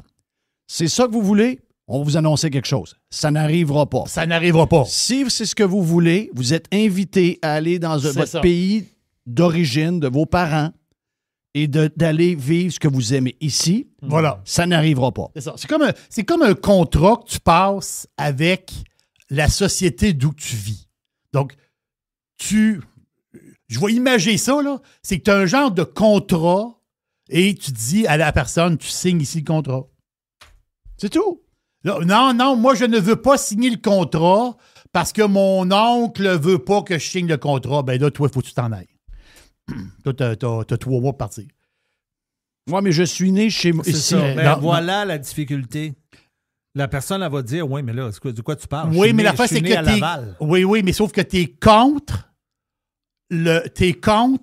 les lois fondamentales de la République. On parle de la République française. De la République française. Donc, toi, tu es contre cette idée fondamentale de la République. Ouais. Ben, c'est la base de la loi. Ça veut dire, hors la loi... Qu'est-ce qui se passe avec quelqu'un qui est hors la loi? On l'enlève de la société et on le met en prison. Merci. C'est ça que tu fais. Quand tu es hors la loi, c'est ça que tu fais. Donc, toi, tu es hors la loi. Oui. Donc, on ne te met pas dans une prison, mais on t'envoie à la place que tu aimerais vivre. Ouais. Voilà. Il faut que tu parles. Tu peux plus. Ben, moi, je suis à la même place. Sauf que là, présentement, en France, mettons, en France... c'est gros en sacrement, là. Ah, mais le président de la France, c'est Trudeau, là. Ben, je sais pas. Ça fait que lui, il est mondialiste, puis lui, il est pro-immigrant, puis lui, il veut... Lui, il pense qu'un gars peut accoucher. Ouais, c'est ça. Puis il faut se mettre dans le contexte. OK, il faut se mettre dans le contexte. OK. On le sait, les jeunes sont très crinqués. Les jeunes, là, sont assez plus influençables, sont plus crinqués. Fait qu'eux autres, ces jeunes-là, eux autres là, sont très radicaux. Oh. Pour vrai, là. Tu l'as le résultat. Eux autres, eux autres sont prêts, là. C'est-à-dire, sont prêts à tout, là. C'est des radicaux. Tu règles le problème. Tu peux pas traîner ça. Tu peux pas traîner ce problème-là. Tu peux pas traîner ce problème-là. Désolé. Puis la France sont rendus tellement loin que c'est plus difficile. Mais nous autres, on n'est pas rendus à cette étape-là. Mais là, on est en train de glisser. C'est pour ça que je faut le régler là. Faut faire ce genre de reportage. Faut faire ce genre de sondage. Faut savoir qui on a. Ah, non, mais là, vous parlez des radicaux. T'as vu? Wow. Le nombre, c'est plus des radicaux. Les radicaux, c'est 5 c'est 6 Là, on parle de 50, puis 60, puis 70 selon les questions. C'est pas les radicaux, là. C'est la généralité, là. C'est le nombre... c'est la majorité. Donc, des radicaux, c'est pas la majorité habituellement. Des radicaux, c'est une faction qui est hyper pointue d'un mouvement. Mais là, si vous me parlez de gens qui ne veulent pas respecter les lois d'un pays, voilà, le code civil et le code criminel, puis qu'eux autres, ils ont leur code à part, ils ont leur politique à part, parce que la France est une société de droit, là. C'est comme nous, on est une société de droit, là. Ben, eux autres, ils veulent vivre dans un pays où il y a une genre de charia basée sur la religion. Donc, Chris, get out, là. Tu sors ça avant que ça devienne un plus gros problème. Sors ça. Boum, ça presse. Ah, toi, t'es radical de dire ça. Je suis radical. Je le porte sans problème. Parce que par la suite, c'est ça l'affaire, c'est que par la suite, c'est la liberté des autres personnes qui vont être affectées. Exemple, et Christophe, c'est-à-dire, c'est facile à comprendre, là. Les filles, ça va être là, si tu veux travailler à telle place, faut que tu te mettes un voile sur la tête. Après ça, oui, mais là, ici... Ah, tu pourras pas manger de porc ici. Ici, il y a un café, mais le café ici, il est réservé aux hommes. Tu n'as plus le droit de serrer la main, tu n'as plus le droit de faire la bise, tu n'as plus le droit de... Ouais, tu n'as plus le droit de faire la bise. Ici, il n'y a pas d'alcool de vendu. Ici, il n'y a pas d'alcool de vendu ici. Ouais. Ici, dans le quartier ici, il n'y a pas de boucherie qui vendent de porc. Exact. OK? Mais ça commence par un quartier. Après ça, c'est une ville. Après ça, c'est deuxième quartier, troisième quartier, après ça, c'est la ville. Voilà. Le maire est musulman, puis il approuve ça. C'est ça. Mais c'est ça, je te dis, c'est que cette minorité-là... Oui, mais on est innocent. On a la France et l'Angleterre et d'autres pays d'Europe qui sont déjà rendus là, la Belgique. Mais d'habitude, on aime ça, les copier. Ben, prenons d'eux autres. On aime ça, nous autres. Oh, l'Europe, les pistes cyclables, les patentes, les ci, les ça. Ben, regardez ça aussi. OK, parfait, les pistes cyclables. Mais on va regarder d'autres choses. Il y a d'autres choses qui grouillent, là. Tabarnache, à bouillonne, cette affaire-là. Non, c'est... Parce que... Alors, en France, tu ne peux pas imaginer, Jeff, comment ça se passe. On va faire entendre des bouts dans moi, la patente là, du poulet chez Costco halal, ça me fait chier, puis ça m'écoeure, je la jette pas. Ouais, mais le poulet, il est tout le monde me répond. Halal anyway. On dit ça. Il y en a qui me disent que non, il y en a qui disent que oui, il y en a qui... Non, c'est pas clair. Il y en a qui me disent on a telle technique pour les tuer. Je comprends toute la patente, mais moi, là, ça, c'est de la soumission. Je veux pas savoir comment le petit poulet a été tué, sinon je le mangerai pas, OK? Donc, dites-moi, racontez-moi pas en détail comment ça se passe, j'aime pas ça. Mais j'aime le poulet. Okay? Je suis un mangeur de poulet, je suis un mangeur de volaille. J'adore la volaille. C'est pas juste Costco qui en vend. Mais oui, mais je veux pas qu'on se soumette à se plier à cette minorité-là. Je veux pas qu'on fasse ça. C'est des précédents qui amènent d'autres affaires. Bon. Puis, si de parler de ça, c'est comme tabou, ben Chris, on a encore un plus gros problème que je pense. Ah, ça, c'est... Hey, ça, là, ça, c'est on brassait les braises de l'intolérance et du racisme, puis on voit le fond trumpiste, puis etc. Donnez tous les qualificatifs que vous voulez. I don't fucking care. C'est le même qu'on se perd. C'est pas à toi de t'effacer. C'est pas une question de racisme. Ah, c'est raciste. Non. Le racisme, c'est pas ça, là. Vous comprenez? Arrêtez de dire que tout le monde est raciste puis tout le monde se traite de raciste. Ben c'est ça que Mathieu Bock-Côté a dit l'autre soir. Il a dit je suis plus capable. Arrêtez de nous dire que t'es raciste, t'es raciste. Ben oui. C'est que si moi je pars avec mon bambino qui a 4 ans, puis je vais le porter à la garderie, OK? Puis j'arrive à la garderie avec la boîte à lunch du bambino. Il y a du bacon. Là, moi, je vais travailler, là. Mais mon enfant a un sandwich au jambon avec une pomme et un yogourt. Puis là, il y a la madame, très gentille, mais la madame, elle, de la garderie, que je me suis toujours bien entendu avec elle, puis tu sais, dire, moi, j'ai aucun problème avec cette dame-là. C'est ça. Puis, mais sa madame de la garderie, elle dit, oui, mais elle dit, elle te met une note dans le petit sac. Là, quand tu arrives le soir, les enfants sont couchés, tu regardes, il y a genre, j'ai une petite note. Là, tu ouvres ton papier, il est marqué votre enfant avait un sandwich au croton. À la viande de porc. Ouais. Veuillez ne plus amener de sandwich par respect pour par les respect autres, pour la famille. Ça, c'est ma petite note dans la. Mais ça, là. Moi, si ça m'arrivait, là, je vire fou. Là. Ah, voilà, exactement. Moi, je te dis, je vire fou. Tu me ramasses comme Spider-Man dans le mur de l'école. Là. Non, je vire complètement dingue. Là. Christophe, mon histoire est très, très. Moi, j'ai vu, OK, des musulmans en Espagne. L'Espagne n'est pas parfaite, là. Mais moi, j'en ai vu. Des musulmans, des Marocains. Christophe, il y en a un qui travaille à la boucherie en biais. De la porte de chez ma sœur du bloc à la boucherie, d'après moi, c'est 30 secondes à pied. Là. Je traverse la rue juste en biais. Il y en a une boucherie, là. Il y a du porc. Ben oui, il y a du porc dans la boucherie. Mais t'as peu, le gars qui est là, je regarde le gars, il y a un Espagnol, il y a un monsieur, c'est un Espagnol. Mais, le gars à côté, là, ben, c'est un Marocain. Il parle français, là. Marocain, il parle avec le gars. Ben, ah, oui, tu parles, mais moi, quand je demande, moi, Christophe, du porc haché, là, ben, le Marocain, il se met la main dans le porc haché, Christophe, puis il fait des boulettes, puis Christ, il me sert. Parce qu'on comprend. Tu sais, là-bas, en Espagne, les grosses pattes de porc, Jerry, que le monde. Les jambons sont accrochés partout. Mais ce que je veux dire, c'est que. La relation avec les Espagnols et le porc, c'est spécial. Non, les autres, les Espagnols, c'est des grands mangeurs de porc. Les saucissons, les Français, on s'entend-tu? Les Italiens. Mais la Méditerranée, en grande partie. Donc, il s'est adapté, puis il s'est adapté. Il coupe le porc. Mais il s'est adapté. Bon, mais lui, voilà ce qu'on veut. C'est juste ça qu'on veut. Le gars, il s'adapte, OK? Ah. Mais lui, il n'est pas obligé à manger. Mais non. Mais le gars, il s'adapte, puis il vit normalement à travers cette société-là. Il s'intègre dans la société. Et lui, c'est... Si j'y mange un croissant jambon-beurre à côté... Ben lui, un croissant jambon-beurre. Voilà. Bon, ben, il va former sa boîte et il va manger sa patate. Mais les jeunes radicaux qu'on vient de parler là, eux autres, c'est non. Là. Ben, fuck them. C'est tout. Voilà. Eux autres, c'est non. OK, on a même un bout numéro 3 après le break. Bout numéro 3 du lab de Mr. White. Wow! Et on a Jerry hors contexte pour finir. Et en mémoire, on a un petit bout du Doc Mayou. Tout ça dans le bout numéro 3 du lab de Mr. White, après le break. Radiopirate.com Radio Pirate. Radiopirate.com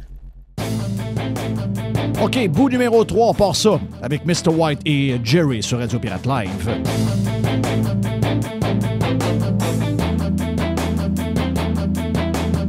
Autre audio. Est-ce qu'on a déjà parlé de cette ville-là, Dearborn, Michigan? Ouais, qu'est-ce qu'il y a? Oui. Il y a ça, il y a beaucoup de... 120 000. On est dans on le même est sujet, pas mal là. dans le même sujet. J'en ai parlé la semaine passée. Je sais, mais c'est pour ça que je reviens. Ben oui. Je vous écoute. Oui. Il y a 120 000 à peu près habitants là. Il y a 55 jusqu'à maintenant, là, 55 de la population est musulmane. Oui. Fait que la fille, il y a une fille qui s'est promenée à Dearborn. Peut-être qu'elle était de passage, je ne sais pas. Et là, elle a filmé ce qu'elle a entendu. On écoute. Oui. T'as entendu? We're in Dearborn. This is the call of prayer that goes off 5 times a day here in the United States. Would you like to hear this blasting through your neighborhood?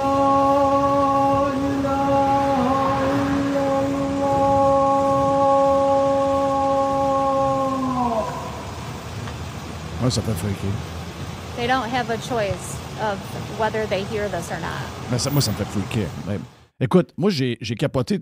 Moi, je suis tanné de voir. J'ai vu pas au Super Bowl, mais à la Coupe Grey, tu sais, un tout croche avec un habit de GRC, puis l'autre à côté avec un turban sur la tête. Moi, j'ai de la misère avec ça. C'est pas C'est pas que je veux pas qu'ils portent de turban, c'est juste que la GRC, pour moi, ça doit ressembler au Canada. Je veux pas être en Inde. Tu sais, je veux être au Canada. Ouais, mais il peut pas. Mais s'il peut pas, il peut pas avoir la job. Mais il fera un autre job. Il y en a plein d'autres jobs. C'est le point. Il peut le porter quand il y a un camion de livraison. Il peut être un paquet d'affaires qu'il peut être. Il peut faire tout. Mais le symbole du Canada, c'est la fucking GRC. Ah oui. Ça fait le patente montée, là. C'est comme un symbole, ça. Ben, moi, il ne peut pas y avoir de patente sur la tête. OK, c'est pas gentil. Ben, je suis pas gentil. Mais ça, c'est une décision de la Cour suprême du temps. Ah, ben, I don't care. Je suis toujours pas à l'aise avec pareil. OK? Ben, ça, moi, mettons, je suis aux États-Unis. Je capote, là. Non, moi, je peux pas rester dans une ville de même. C'est plat. Non, mais même, comment ça que c'est dans notre pays? Ben, ça, c'est pas mon pays, là, mais mettons que c'est l'autre bord du lac. C'est chez nous. Ça arrive quand tu élis des maires ou des représentants qui sont d'une autre religion. Ben, quand tu as des démocrates alentour. Oui. Les démocrates, me dire comment ils sont, les démocrates. J'ai pogné une cette semaine. Tu sais, le Joy, là. Oui. La madame là, avec les cheveux courts blonds. Là. La noire avec les cheveux courts blonds. Joy, la raciste de MSNBC. Là. C'est une raciste, elle. Elle déteste les Blancs. Elle haït les Blancs à mourir. OK? Donc, elle a été flushée parce que c'est une radicale. Elle a été flushée. C'est une star de MSNBC. Mais je te trouve, elle n'a pas été capable de toffer à MSNBC. Il fallait qu'elle soit assez crinquée. Là. Oui. Elle, c'est une méga démocrate crinquée. Là, cette semaine, elle est dans un podcast. Là, elle, c'est quoi qu'elle poussait, elle, quand elle était à MSNBC? La diversité, la patente, les affaires, les monsieur, madame, les... Oh là, tout d'un coup, elle s'en va à son gym. Qu'est-ce qui arrive dans son locker room? Il est arrivé une madame avec quoi? Avec un pénis à l'air. Ah! Et là, finalement, ça faisait plus, là. Hein? OK! Là, j'étais pas tellement bien. Ah, gadon. Donc, nous, on était tous des radicaux à trouver ça débile.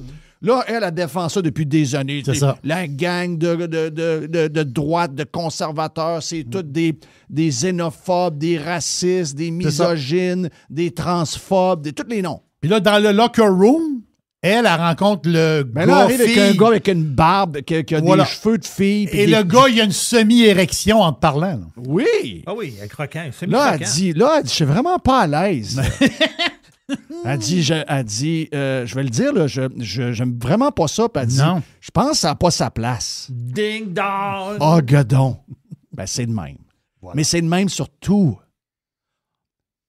Je vais vous avouer quelque chose, là. On est écœuré d'avoir raison. C'est lourd à porter, là. Oui. Mais des fois, il faut se battre et se battre et se battre et se battre. C'est ça qui est lourd. C'est parce qu'on le sait qu'on a toujours raison. On ne sait juste pas quand vous allez nous le dire qu'on avait raison. Mais on le sait que vous allez finir par nous dire « Ah, cette gang-là, ils ont raison. Voici ce qu'il ne faut pas faire. » Ben ça, là, ça, c'est un no-no, là.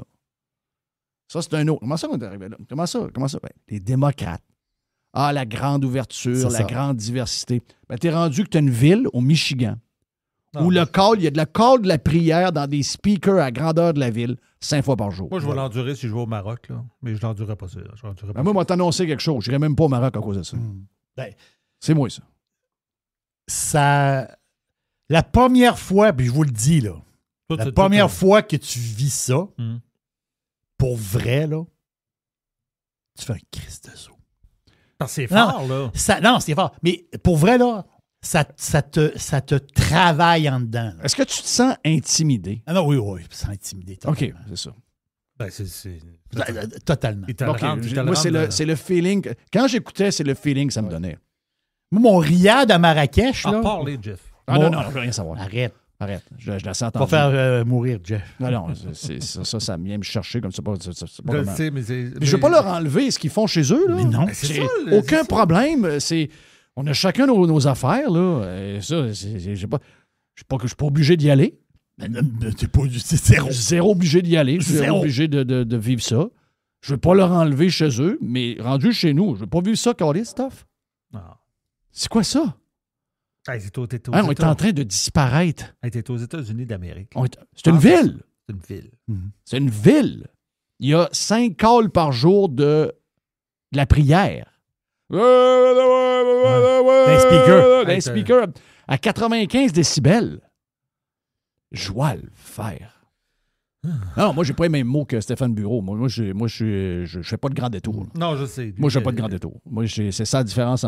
Je l'adore, Stéphane Bureau, mais Stéphane Bureau, il va prendre des grands détours pour être sûr de ne pas se faire frapper dessus. Mais vous avez le même... lui, tout. Lui, il est comme toi. Là. Il est pareil comme moi. Mais il dira pas ça. Il dira pas ça de la même manière. Wise, là... On a-tu un autre bout? Ah ben oui. Tu sais, des fois, on parle de sondage, là. Pas de sondage, Quand on fait des débats ici, tu sais, on parle souvent qu'au Québec, on a de la misère. Puis là, tu vois, Mathieu Bock-Côté qui est allé à Tout le monde en parle, dimanche dernier, là. Ah, il se fait traiter de menteur. Non, mais c'est incroyable comment ça a roulé. Les raccourcis, les patentes, Ouais, mais il y a beaucoup de monde qui ont haï ça. Là. Mais là, en France, Jeff, c'est tous les jours. Je sais. Là, mais t'as-tu remarqué qu'il y a beaucoup de gens qui n'ont pas aimé ça, l'histoire du débat? Ils n'ont pas aimé ça. La réaction du gars de Radio-Canada qu'on a fait entendre, qui était là, le genre de fou du roi, là. Hey, lui, il est sonné. Là. Lui, d'après moi, je vous le dis, là, ce gars-là ne se relèvera pas de ça, puis il va demander un congé. Il va aller avec il va aller avec Wautier chez eux. OK. Je te le dis. OK. Ben, tu l'as entendu? Ah non, je suis vraiment... Mais je peux t'assurer que je ne les ai pas questionnés là-dessus, là, mais toute ma famille, là, je peux t'assurer que dans ce débat-là, c'est Mathieu Bock-Côté le coucou. Là. Ben, c'est sûr que oui. Ouais. Ben oui. Les autres, ils l'aiment pas du tout. Puis, je vais te dire une affaire, même à travers beaucoup de souverainistes. Là. Ah, ouais. Parce qu'il y en a... C'était rien que des souverainistes alentour de la table. C'est supposé être les alliés de MBC. Ils sont même pas capables de l'accepter. Ouais. Vois-tu comment c'est compliqué de bâtir une patente, genre de coalition? Oubliez ça. Ils voulaient m'avoir dans l'autobus avec Ruba Gazal. Ruba Gazal, le gars Girard qui braille, puis Guillaume Lepage. Voyons donc. Premièrement, c'est nous autres qui dans l'autobus. L'autobus, elle va rouler sur l'autoroute à 180 km/h. Les autres vont trouver que ça va trop vite. Là. Ils sont pas capables de suivre. Ils vont demander à sortir. On peut-tu sortir?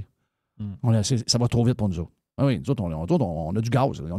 On a une fusée dans le derrière. Là. Eux autres sont là, mais non, il ne veut pas dire ça, c'est pas gentil. Girard a dit que. Il a dit que Mathieu Bock-Côté, il a changé. Girard, c'est le gars avec les dents croches. Ben oui! Ah oui, il a changé. Je viens de dire ça, là. Ah oui, il dit. Il dit que c'est un gars qui a changé, ça. Il dit. Il a changé, là. C'est comme s'il était comme plus gentil. Mais oui, mais il est excommunié. Oh, ben oui. Il est excommunié. C'est le même que ça marche avec la gang de gauche péquiste QS. C'est ça, ils sont mélangés, les autres. Là. La diversité, les patentes. Ben oui, il est excommunié, eux autres. Ben oui, t'es excommunié. C'est le même que ça marche. Ben, va te le faire entendre. De le faire entendre, je l'ai quelque part, là. Un peu. C'est Vidéo Rocco Patanchon. Ben oui, il est ici. Écoute bien ce qu'il dit. Ça, c'est dans l'émission de radio.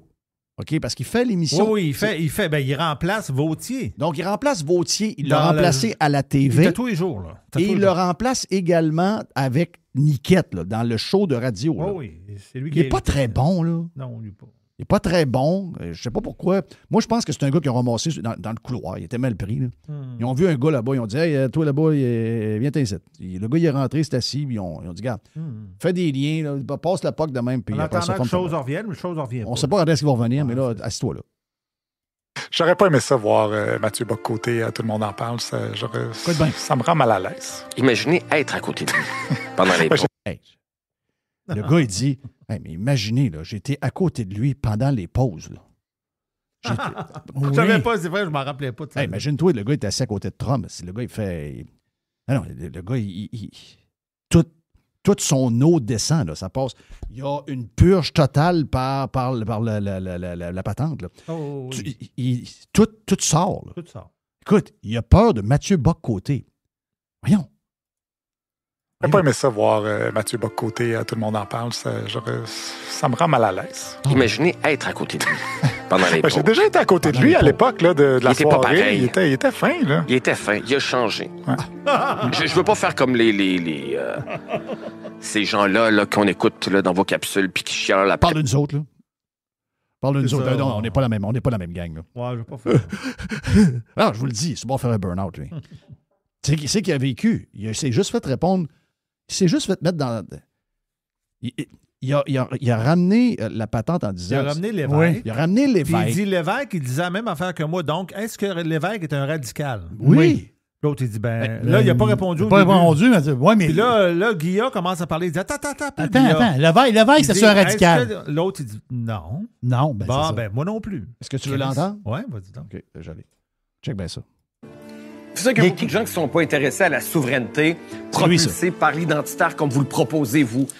Proposé par un repli sur soi qui était très différent du projet de René Lévesque. René Lévesque, vous connaissez sa formule dans un discours très important. Il dit il y a 2 ministères de l'immigration au Canada. Un à Ottawa pour nous noyer et un à Québec pour enregistrer la noyade. On s'est donné un ministère de l'immigration. L'autre à Ottawa pour lequel on paye, il a le droit de continuer à nous noyer. C'est lui qui a le pouvoir. Mais on en a un à Québec pour enregistrer la noyade. C'est tout ce qu'il a le droit de faire. Est-ce que René Lévesque était identitaire, selon vous? Oui, sauf que quand tu viens dans un pays, je prends l'exemple des Américains. Non, ça, je veux savoir s'il était identitaire ou non, René Lévesque. Quand il dit ça, ça vous choque? Non. Bon, alors moi je dis la même chose, donc je vous choque pas.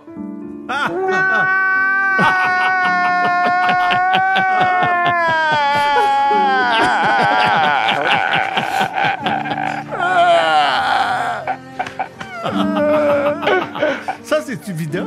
Oui. C'est là. Parce que lui...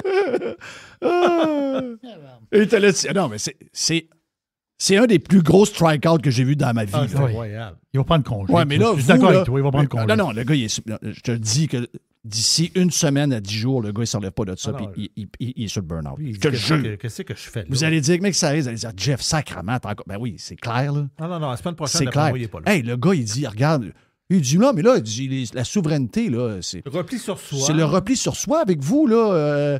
C'est l'identitaire. Ben, il dit, comme Lévesque. Comme Lévesque a dit dans un de ses plus grands discours, bang! Ça, je pense pas qu'il l'a entendu. Je pense que c'est Non, ils l'ont pas fait jouer. Ils l'ont pas fait jouer. Vidal est allé le chercher. C'est une machine, lui. Oh, ouais, non, il est extraordinaire. Donc là, tu passes ce bout-là, t'entends René Lévesque. C'était-tu bon, son discours? Bang, bang. Tu sais, boum. Il était bon, Lévesque, là. Ah oui, il était bon. Il était bon. Ça sortait en joie le vert. Et là, il dit...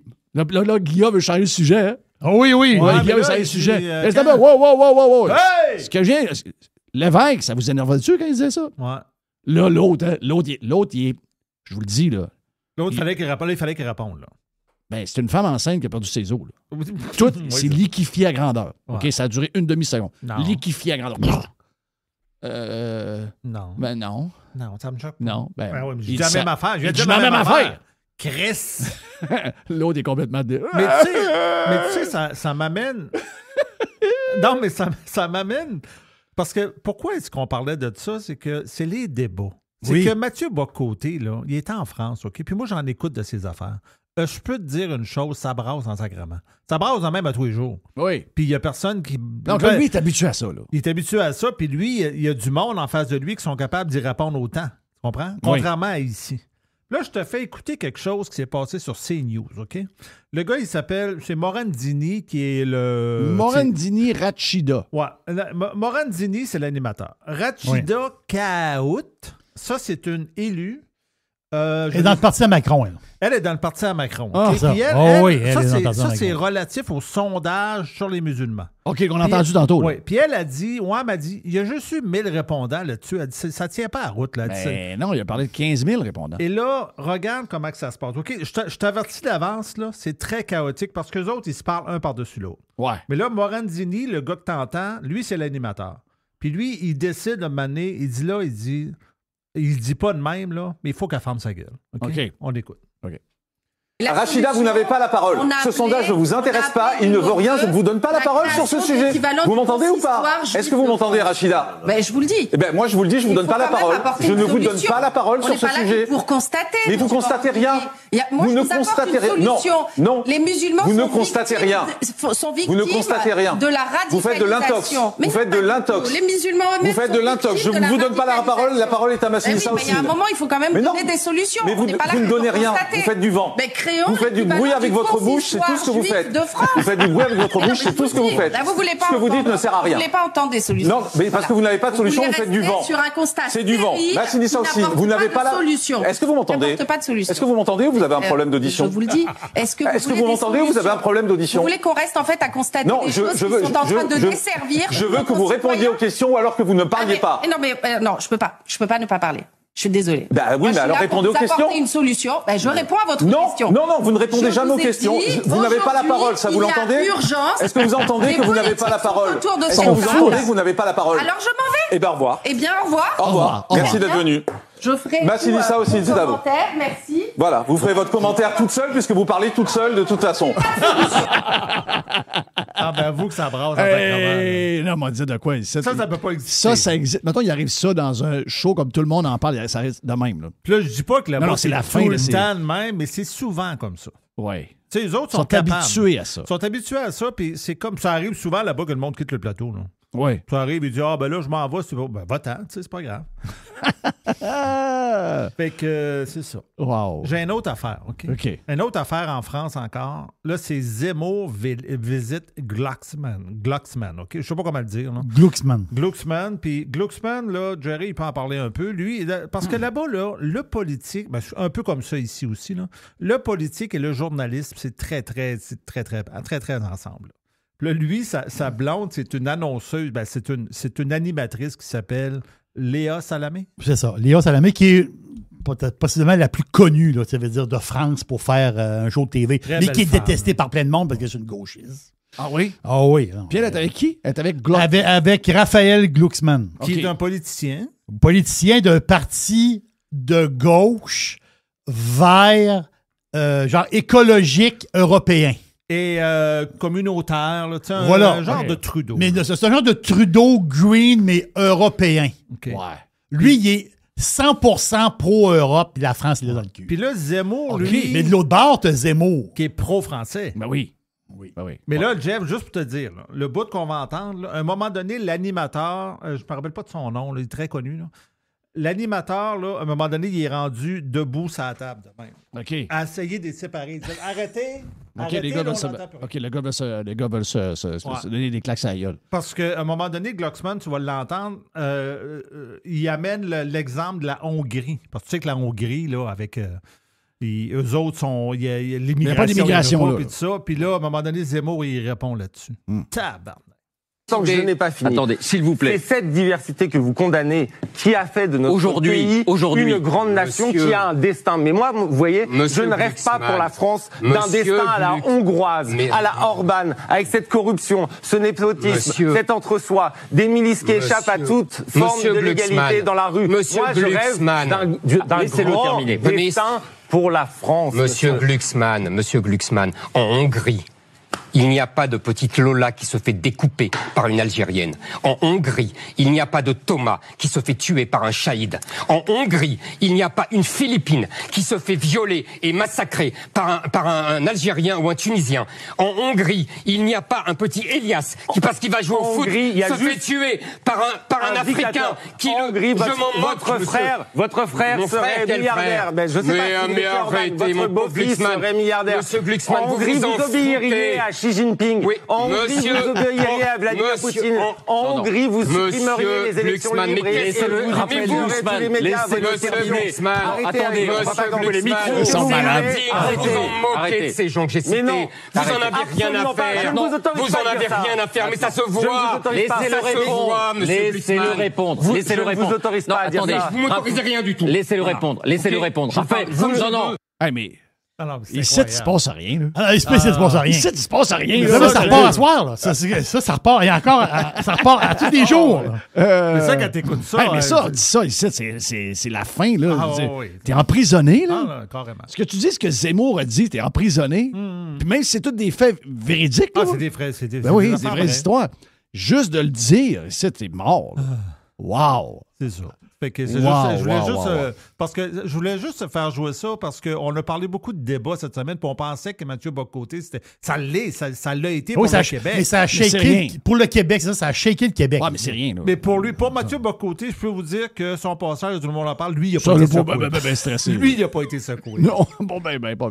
Est-ce qu'on va-tu dans les Jerry hors contexte ou dans les Meljoy? Meljoy, c'est parce qu'on a parlé cette semaine puis c'était correct. Donc, Jerry hors contexte, on est prêt. Es-tu prêt, Jerry? Je suis prêt. Tu les fais live. Je suis prêt. Jerry hors contexte.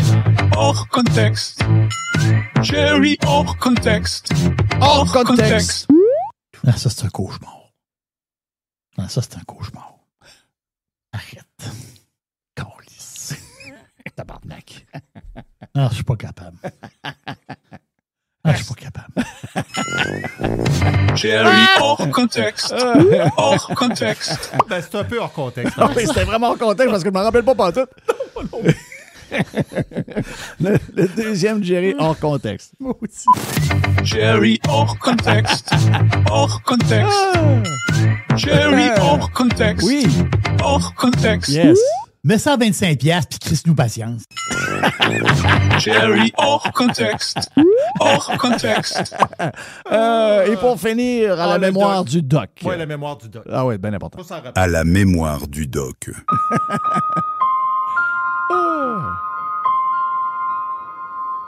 Bon, monsieur, que vous pissiez assis ou debout, je m'en fous. Que vous soyez forcé de pisser assis par une femme, ça me met en calvaire. Ça me fout en rogne qu'une femme ait le front d'exiger qu'un homme pisse assis. Fuck you! À la mémoire du doc. Fuck you! Tiens, toi! Il faut s'en rappeler. Oui, il faut s'en rappeler. Là. C'est à la mémoire. Super lab. Thank you, man. C'est un petit lab. C'est un gros lab. C'est un gros lab. Gros lab. Le labo de Mr. White. The Revolution. Radiopirate.com. Fresh 100%. 100% pirate. Radio Pirate. Making history again.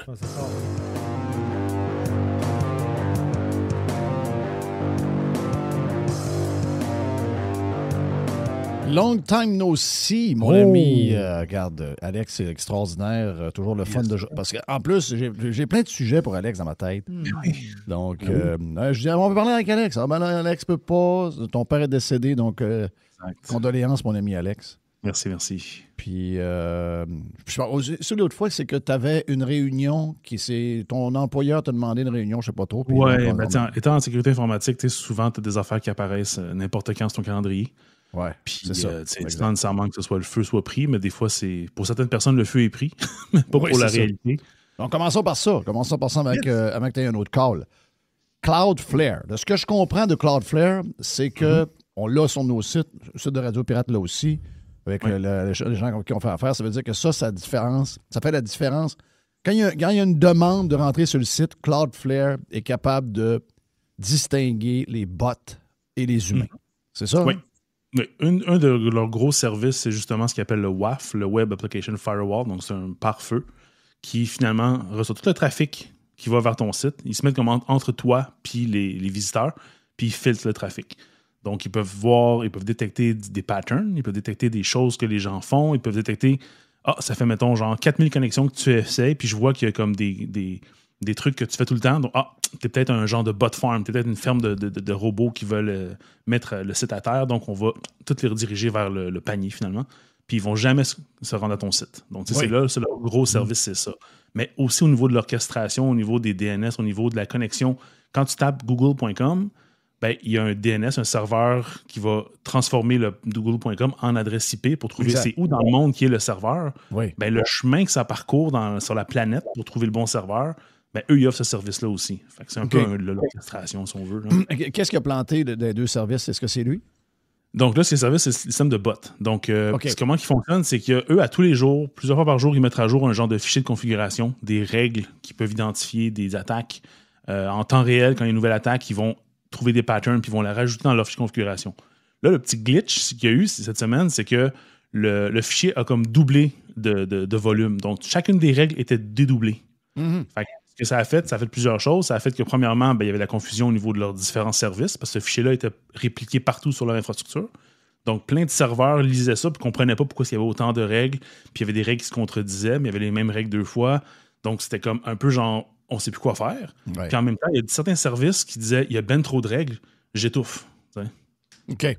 On peut facilement s'imaginer un fichier qui contient... Donc, quand on dit on a eu un problème avec un fichier, c'est quand même un bon fichier.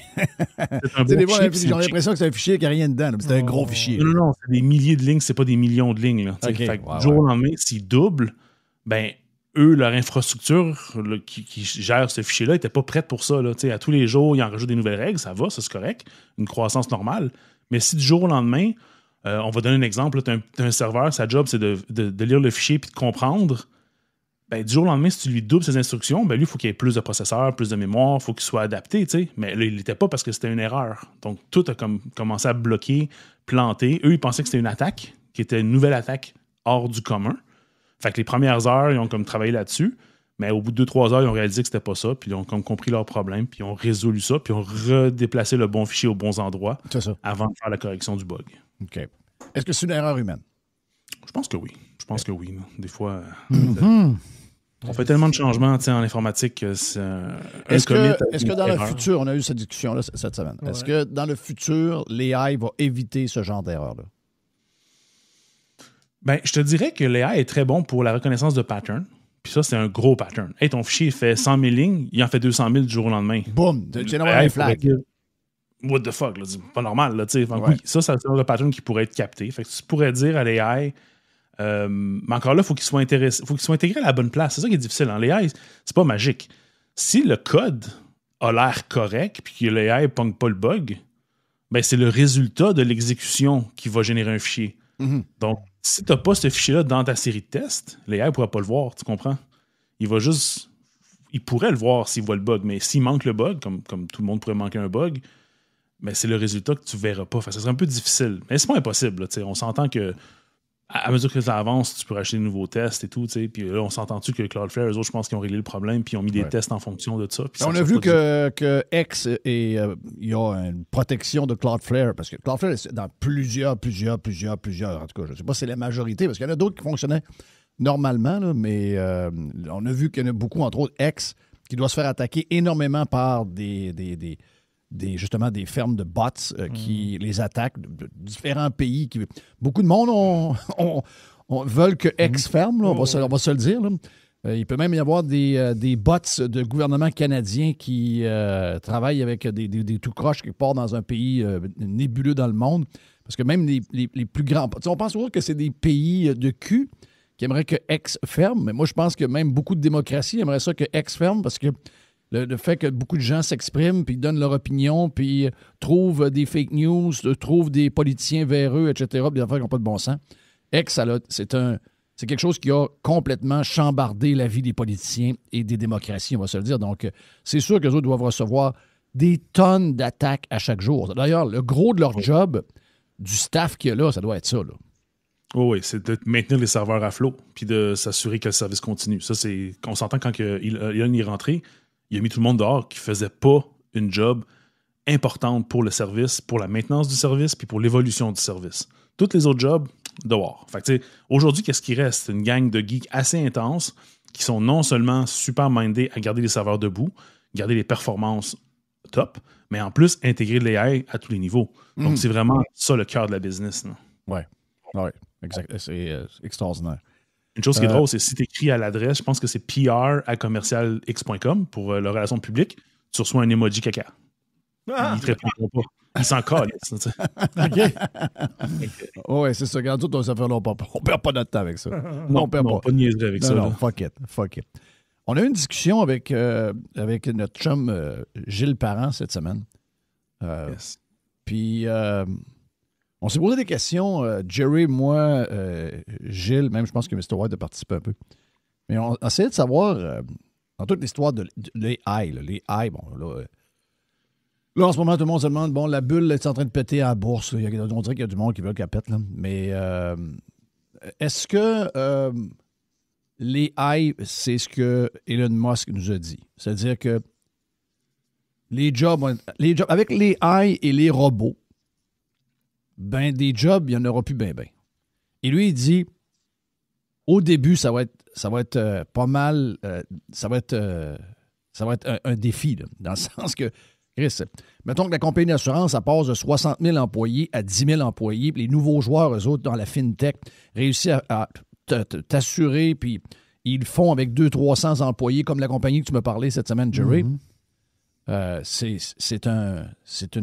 On n'aura jamais vu ça dans l'histoire de la Terre. Ben non. Une transformation au niveau de toutes les différentes formes de jobs qu'on peut avoir, les différents secteurs. Est-ce que... Puis moi, je me disais, OK, moi, je suis un pro technologie, je suis un pro modernité, mais j'ai une affaire que je doute, c'est l'humain. Puis l'humain qui fait rien de sa journée et l'humain qui ne travaille pas, j'ai pas envie de mettre des grillages électrifiés alentour de ma maison, moi, là. Est-ce que... Bon, premièrement, est-ce que tu trouves que Musk est trop rapide dans son histoire? Est-ce que tu le crois? Est-ce que ça va être si un game changer que ça?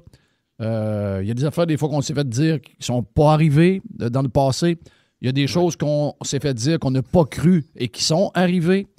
On est où là-dedans? Là? Ben, Musk, en partant, le personnage est un éternel optimiste qui voit tout trop beau, trop vert, trop joli.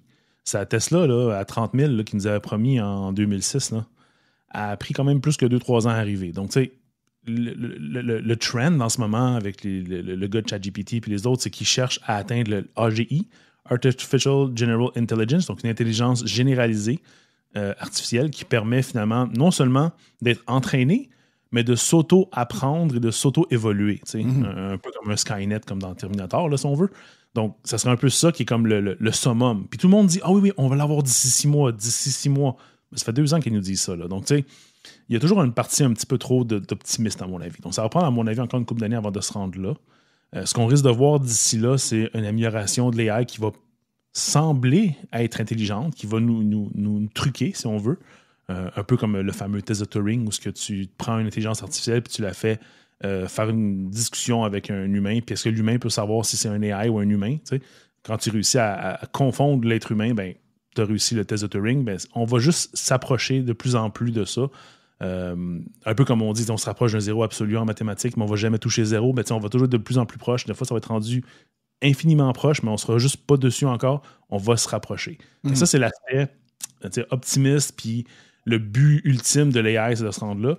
Pour ce qui est des jobs, c'est autre chose. Je suis assez ambivalent, dans le sens où c'est comme, je te dirais, un bon outil Milwaukee. Si tu sais t'en servir, tu peux faire une crise de belle maison. Mais tu peux faire un esti de shack de marde aussi. Donc, c'est vraiment ça, là. Tu peux pas dire, prends l'AI, remplace 20 personnes, puis crée-moi une business, puis je vais être riche. C'est pas ça, là. Faut que tu guides beaucoup plus l'AI. Donner un exemple. Un ancien job, j'ai fait un projet à un moment donné. Ça m'a pris environ 2 mois à le faire. Ben, j'ai refait le même projet avec sensiblement les mêmes requis récemment en 3 jours. Fait que, tu vois le genre. Parce que je savais quoi faire, j'ai comme skip ahead beaucoup de cases, si on veut, mais surtout l'AI m'a permis de prendre le même genre de travail, la même tâche de travail, mais de la générer morceau par morceau, étape par étape, pour avancer jusqu'à mon objectif, puis je l'ai fait en 3 jours. Donc, tu sais, quand c'est bien utilisé, quand c'est bien contrôlé, quand tu y vas morceau par morceau, puis étape par étape, tu peux y faire des grandes choses. Mais tu peux pas arriver et dire « Fais-moi une plateforme de trading en ligne, je la veux demain matin. » Tu vas avoir de la marde, ça c'est sûr. Puis le problème avec ça, c'est que quand tu n'as pas généré le code, puis il faut que tu supportes ce code-là, puis qu'il plante un moment donné, parce qu'il va planter éventuellement, ben là, c'est un gros risque. Fait que tu peux pas demander à ton AI de tout faire pour toi. Non. Parce que toi, l'humain va le documenter. Est-ce que l'AI est capable de documenter aussi pour donner, mettons qu'il arrive quelque chose, tu vas être capable de suivre le chemin pour voir où le problème? Ou comment tu le développes? Oui, tu vas être capable. L'AI va t'aider à générer du code, va t'aider à générer la documentation. Beaucoup les tests. Ce que les développeurs n'aiment pas faire, c'est écrire des tests. Encore là, tu sais, il fait une bonne job, mais il fait jamais une job parfaite. Il faut que tu revises les tests, tu dis OK, moi j'ai un cas en tête que tu n'as pas pensé. Fait que tu rajoutes le cas dans tes tests, tu complémentes tes tests. T'sais. Mais ce qui est le fun, c'est que la job qu'on appelle boilerplate, la job de base, le squelette, si on veut, il peut s'en occuper. Puis tu peux vraiment sauver beaucoup d'heures à chaque semaine en utilisant l'AI en programmation pour justement faire ces jobs qui sont un peu répétitives, un peu toujours pareilles, mais qui ne sont pas très importantes, qui sont juste comme pour te soutenir dans ton développement. Il va t'aider à aller plus vite. OK. Donc, t'es pas hyper bullish sur l'histoire que... Ben, il y a des secteurs qui vont être touchés plus vite que d'autres. Ça, c'est clair. Oui, c'est sûr. Ça, il y a des secteurs qui vont être touchés. Mais demain matin, dire qu'il y aura 100 millions de personnes qui vont perdre leur job d'ici 10 ans, c'est peut-être beaucoup, là. En tech, là, fais attention. Là. Depuis 10 ans, on embauche un nombre incroyable de développeurs. Là. C'est juste fou. Là. Puis tous ces gens-là ne sont pas nécessairement tous occupés de la même façon. La preuve, Twitter, le monde de passage journal au ping-pong. Là, on s'entend que tu peux facilement couper du monde, puis la job se fait pareil. Là, donc, c'est pareil pour Amazon et compagnie. Ce qu'ils disent pas quand ils font des renvois massifs de 10 000 personnes, c'est qu'ils ferment des projets. Prendre un exemple, là, mettons que tu as Amazon qui faisait développer un nouveau Alexa, qui est, je sais pas, un Alexa pour frigidaire, mettons. Ben, le projet, il lève pas. Finalement, ils ont changé d'idée. Ben, ils coupent du monde. Mais ils n'ont pas embauché 4 personnes pour faire un frigo Alexa. Là. Ils ont peut-être embauché 500 personnes, 2000 personnes. Puis tu as tout le monde autour aussi. L'admin qui vient avec ça, l'équipe de partenariat qui travaille avec LG et Samsung. T'sais. Donc, ça va vite. Là. Quand tu dis, OK, on regarde nos projets, là, on a 50 projets sur la table, on va en couper 10. Mais quand chacun des projets a 6000 personnes ou 4000 personnes, ben, les chiffres, ils montent vite. Là, fait que c'est pas juste l'AI remplace les gens. Oui, l'AI va aider. L'AI va sûrement permettre aux gens qui sont compétents d'être plus efficaces. Mais il y a beaucoup plus que ça. Là. Ça a été une embauche folle, ça a été des projets fous, des long shots qu'on essaye, puis il y en a qui ne se rendent pas. Puis là, on redirige l'AI est une raison de rediriger l'investissement vers l'AI. Donc, tous tes projets connexes qui n'ont pas rapport à l'AI, puis tu te dis, ça va-tu vraiment pogner? Bon, peut-être pas. Bon, on scrape ça. T'sais. Parce que tu as les projets, mettons, dits informatiques, mais l'histoire, en réalité, c'est des jobs. Je donne un exemple. Si, mettons, je ne sais pas moi, tu as des avocats. Les avocats, tu as besoin de tant d'avocats à peu près au Québec. Mettons, je prends un exemple. Avocats au Québec, on a à peu près tant par année. Il y en a qui partent à la retraite, il y en a qui viennent prendre la place. Mais là, avec l'AI, on a comme réellement besoin de, mettons, de la moitié de ces avocats-là. Oui. On peut le penser facilement. Donc, ça veut dire qu'il y a la moitié d'avocats qu'on n'a pas de besoin. Oui. Mais le point est, ces avocats-là, ces futurs avocats-là, mettons que ces candidats-là, ils n'iront pas ramasser des patates dans un champ. Pas ce qu'on comprend? Ils n'iront pas... ils ne prendront pas leur cours pour être un plombier. Non. Ils n'iront pas, je ne sais pas, moi, Criff, faire du ménage chez Calinette. Là. Pourtant, c'est des très, très bons jobs. Puis ils peuvent être très bien payés. Ce que je veux dire, c'est qu'il y a des emplois, en tant que tel, ces emplois-là, comment ils peuvent se transformer en métier comme plus manuel quand c'est du monde qui a de la misère à attacher le lacet? Là. Comment dire? Moi, c'est ce bout-là. Là, c'est très techno, mais ils vont prendre de la place pareil. Il va y avoir moins de jobs. Oui. Moi, je ferai attention à ça parce que c'est pas tout à fait ça qui va arriver. T'sais, on se rappelle les allumeurs de rue, ils faisaient qu'allumer des rues à nos yeux, à nous, parce qu'ils se promenaient avec leur bâton, ils allumaient les lampadaires, puis ils passaient à la prochaine maison, puis c'est le même qu'ils faisaient. On remplaçait ça par une ampoule. Ils ont perdu leur job. Oui, mais ces gens-là, peut-être qu'ils pouvaient après ça ramoner des cheminées parce qu'il y avait déjà l'équipement qu'il fallait, tu comprends? Donc, il y a souvent moyen de changer pour un truc connexe. Puis une job pour un avocat, c'est tellement varié les tâches d'un avocat qu'à mon avis, ce qui va plus se passer, c'est qu'un bureau d'avocat va pouvoir plus rapidement s'occuper de certains dossiers, va pouvoir plus rapidement avoir du temps pour mettre sur des dossiers plus complexes pour que ces dossiers-là soient amenés à échéance plus rapidement. Donc, je pense que c'est déjà fait, c'est déjà commencé. Ben, c'est déjà commencé. C'est commencé avec l'outil, c'est Microsoft Copilot, c'est ça? C'est déjà commencé dans les bureaux d'avocats, ça. Ouais. Ben oui, tout à fait. N'importe quel. Mais ils ne chargent pas moins cher. J'ai posé la question, j'ai dit, ils vont te charger moins cher. Non, on ne charge pas moins cher. Ah. Mais non. On vend l'expertise. Ah, OK, avant, vous vendiez des heures. Non, mais là, maintenant, on vend l'expertise. Ah, OK, got it. Donc, toi, tu ne crois pas trop qu'il y ait une transformation de l'emploi? Je ne parle pas de job puis plus de job. C'est la transformation de l'emploi. Tu as un nombre de travailleurs. Donc, tu as 4 millions de travailleurs, mais ça va rester à peu près le même travailleur qu'avant, à peu près. Oui, il va y avoir des pertes, mais je pense qu'on va se perdre dans des simples digits qui vont comme être des ajustements overtime, puis ça n'apparaîtra pas. Tu sais, la courbe de l'emploi ne va pas tomber du jour au lendemain parce que dans un domaine en particulier, il n'y a plus de job. C'est pas ça qui va arriver. Ces jobs-là vont être plus efficaces. Ces bureaux d'avocats-là, ou n'importe quelle autre entreprise, va s'adapter avec ces nouveaux outils-là, puis va augmenter sa performance et sa rapidité pour s'occuper de ses dossiers.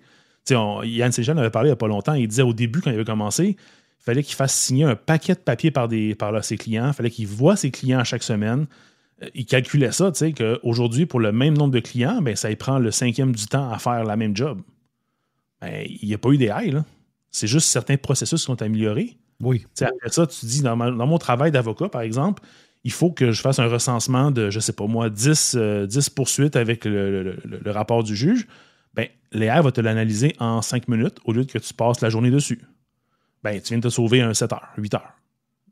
Ta job n'est pas disparu, là, mais tu as un 7 heures, 8 heures que tu peux mettre sur le prochain dossier. T'sais. Donc, c'est même que ça va arriver. Même dans vos jobs à vous, quand tu commences ton show prep, t'as pas à taper les 26 journaux sur le coin de ton bureau, là. Toute la semaine, tu vois des liens passer, tu accumules l'information, tu arrives, on te dit le vendredi matin, tu fais un show, tu as tellement de contenu déjà d'absorber que tu n'as pas à dire attends, ça va me prendre 5-6 heures à me préparer. Non. Votre job est déjà ultra accéléré par vos outils et vos techniques de préparation. Rajoute une couche, l'AI, c'est juste plus rapide encore. Moi, je suis très positif à ce niveau-là. Je vois qu'on a moi, je suis très positif. Transformationnel. Moi, je suis pas. Moi, ça ne m'affectera pas, là. Je veux dire, dans le sens que notre génération, dont on est proche de la retraite, quand ça va arriver, on va être rendu à la retraite. C'est, mettons, le travailleur de 41 ans qu'on va lui demander de changer. Je ne suis pas inquiète pour les plus jeunes. Je suis pas inquiète. Il va y avoir. Mais je pense pas que ça se fait overnight. Je pense qu'il y a un 10 ans où ça va brasser pas mal. Puis c'est juste que je me demande comment on va dealer avec ça. Écoute, je suis comme toi. Là, moi, je pense que des fois, ils vont trop vite là, quand ils nous racontent des histoires de 20. Moi, je vois le chiffre de 100 millions souvent, là, 100 millions de jobs en Amérique du Nord. Ouais. J'ai de la misère à imaginer ça dans ma tête. J'ai un côté sceptique assez réveillé. Donc, je me dis, me semble que c'est beaucoup. Je comprends, je vois les domaines que ça va arriver rapidement, je les vois que ça va faire. Mais je me dis quasiment tous les jobs, là, c'est sûr que là-dedans, on ne calcule pas les histoires des robots. Là. Lui, il parle beaucoup des robots parce que là, on dit à l'AI, l'AI, ça va être pour tel job, tel job, tel job. Si vous êtes manuel, pas de problème, vous allez être correct. Mais là, arrivent les robots. Donc, les robots, ça a l'air qu'ils vont être capables d'être développés tellement bien, justement avec l'AI, qu'ils vont apprendre très, très rapidement tout job manuel qu'on va leur montrer. Voyons, c'est bon. Oui. Donc, on fait quoi, là? Donc là, le gars de charpente n'est plus gars de charpente. Il y a des robots avec les robots, là, je suis d'accord sur papier. Mais est-ce que tu penses que tous les gars de charpente, toutes les compagnies de charpente, du jour au lendemain, vont s'acheter 5 robots? Non. Même celui qui ne jette pas, il meurt. Mais si ça prend 10 ans ou ça prend 20 ans à se rendre là, tous ces gens-là qui vont avoir dû s'adapter dans leur domaine de la charpenterie, ils vont déjà avoir adapté leur travail au fil des années. Donc, il n'y aura pas de clash jour ou nuit, ou blanc ou noir, parce que tout le monde fait sa job le lendemain. Ça va arriver naturellement. Il va y avoir une compagnie à Montréal ou à Québec qui va le faire. Elle va faire la une des journaux, le premier chantier avec 4 robots, OK, fine.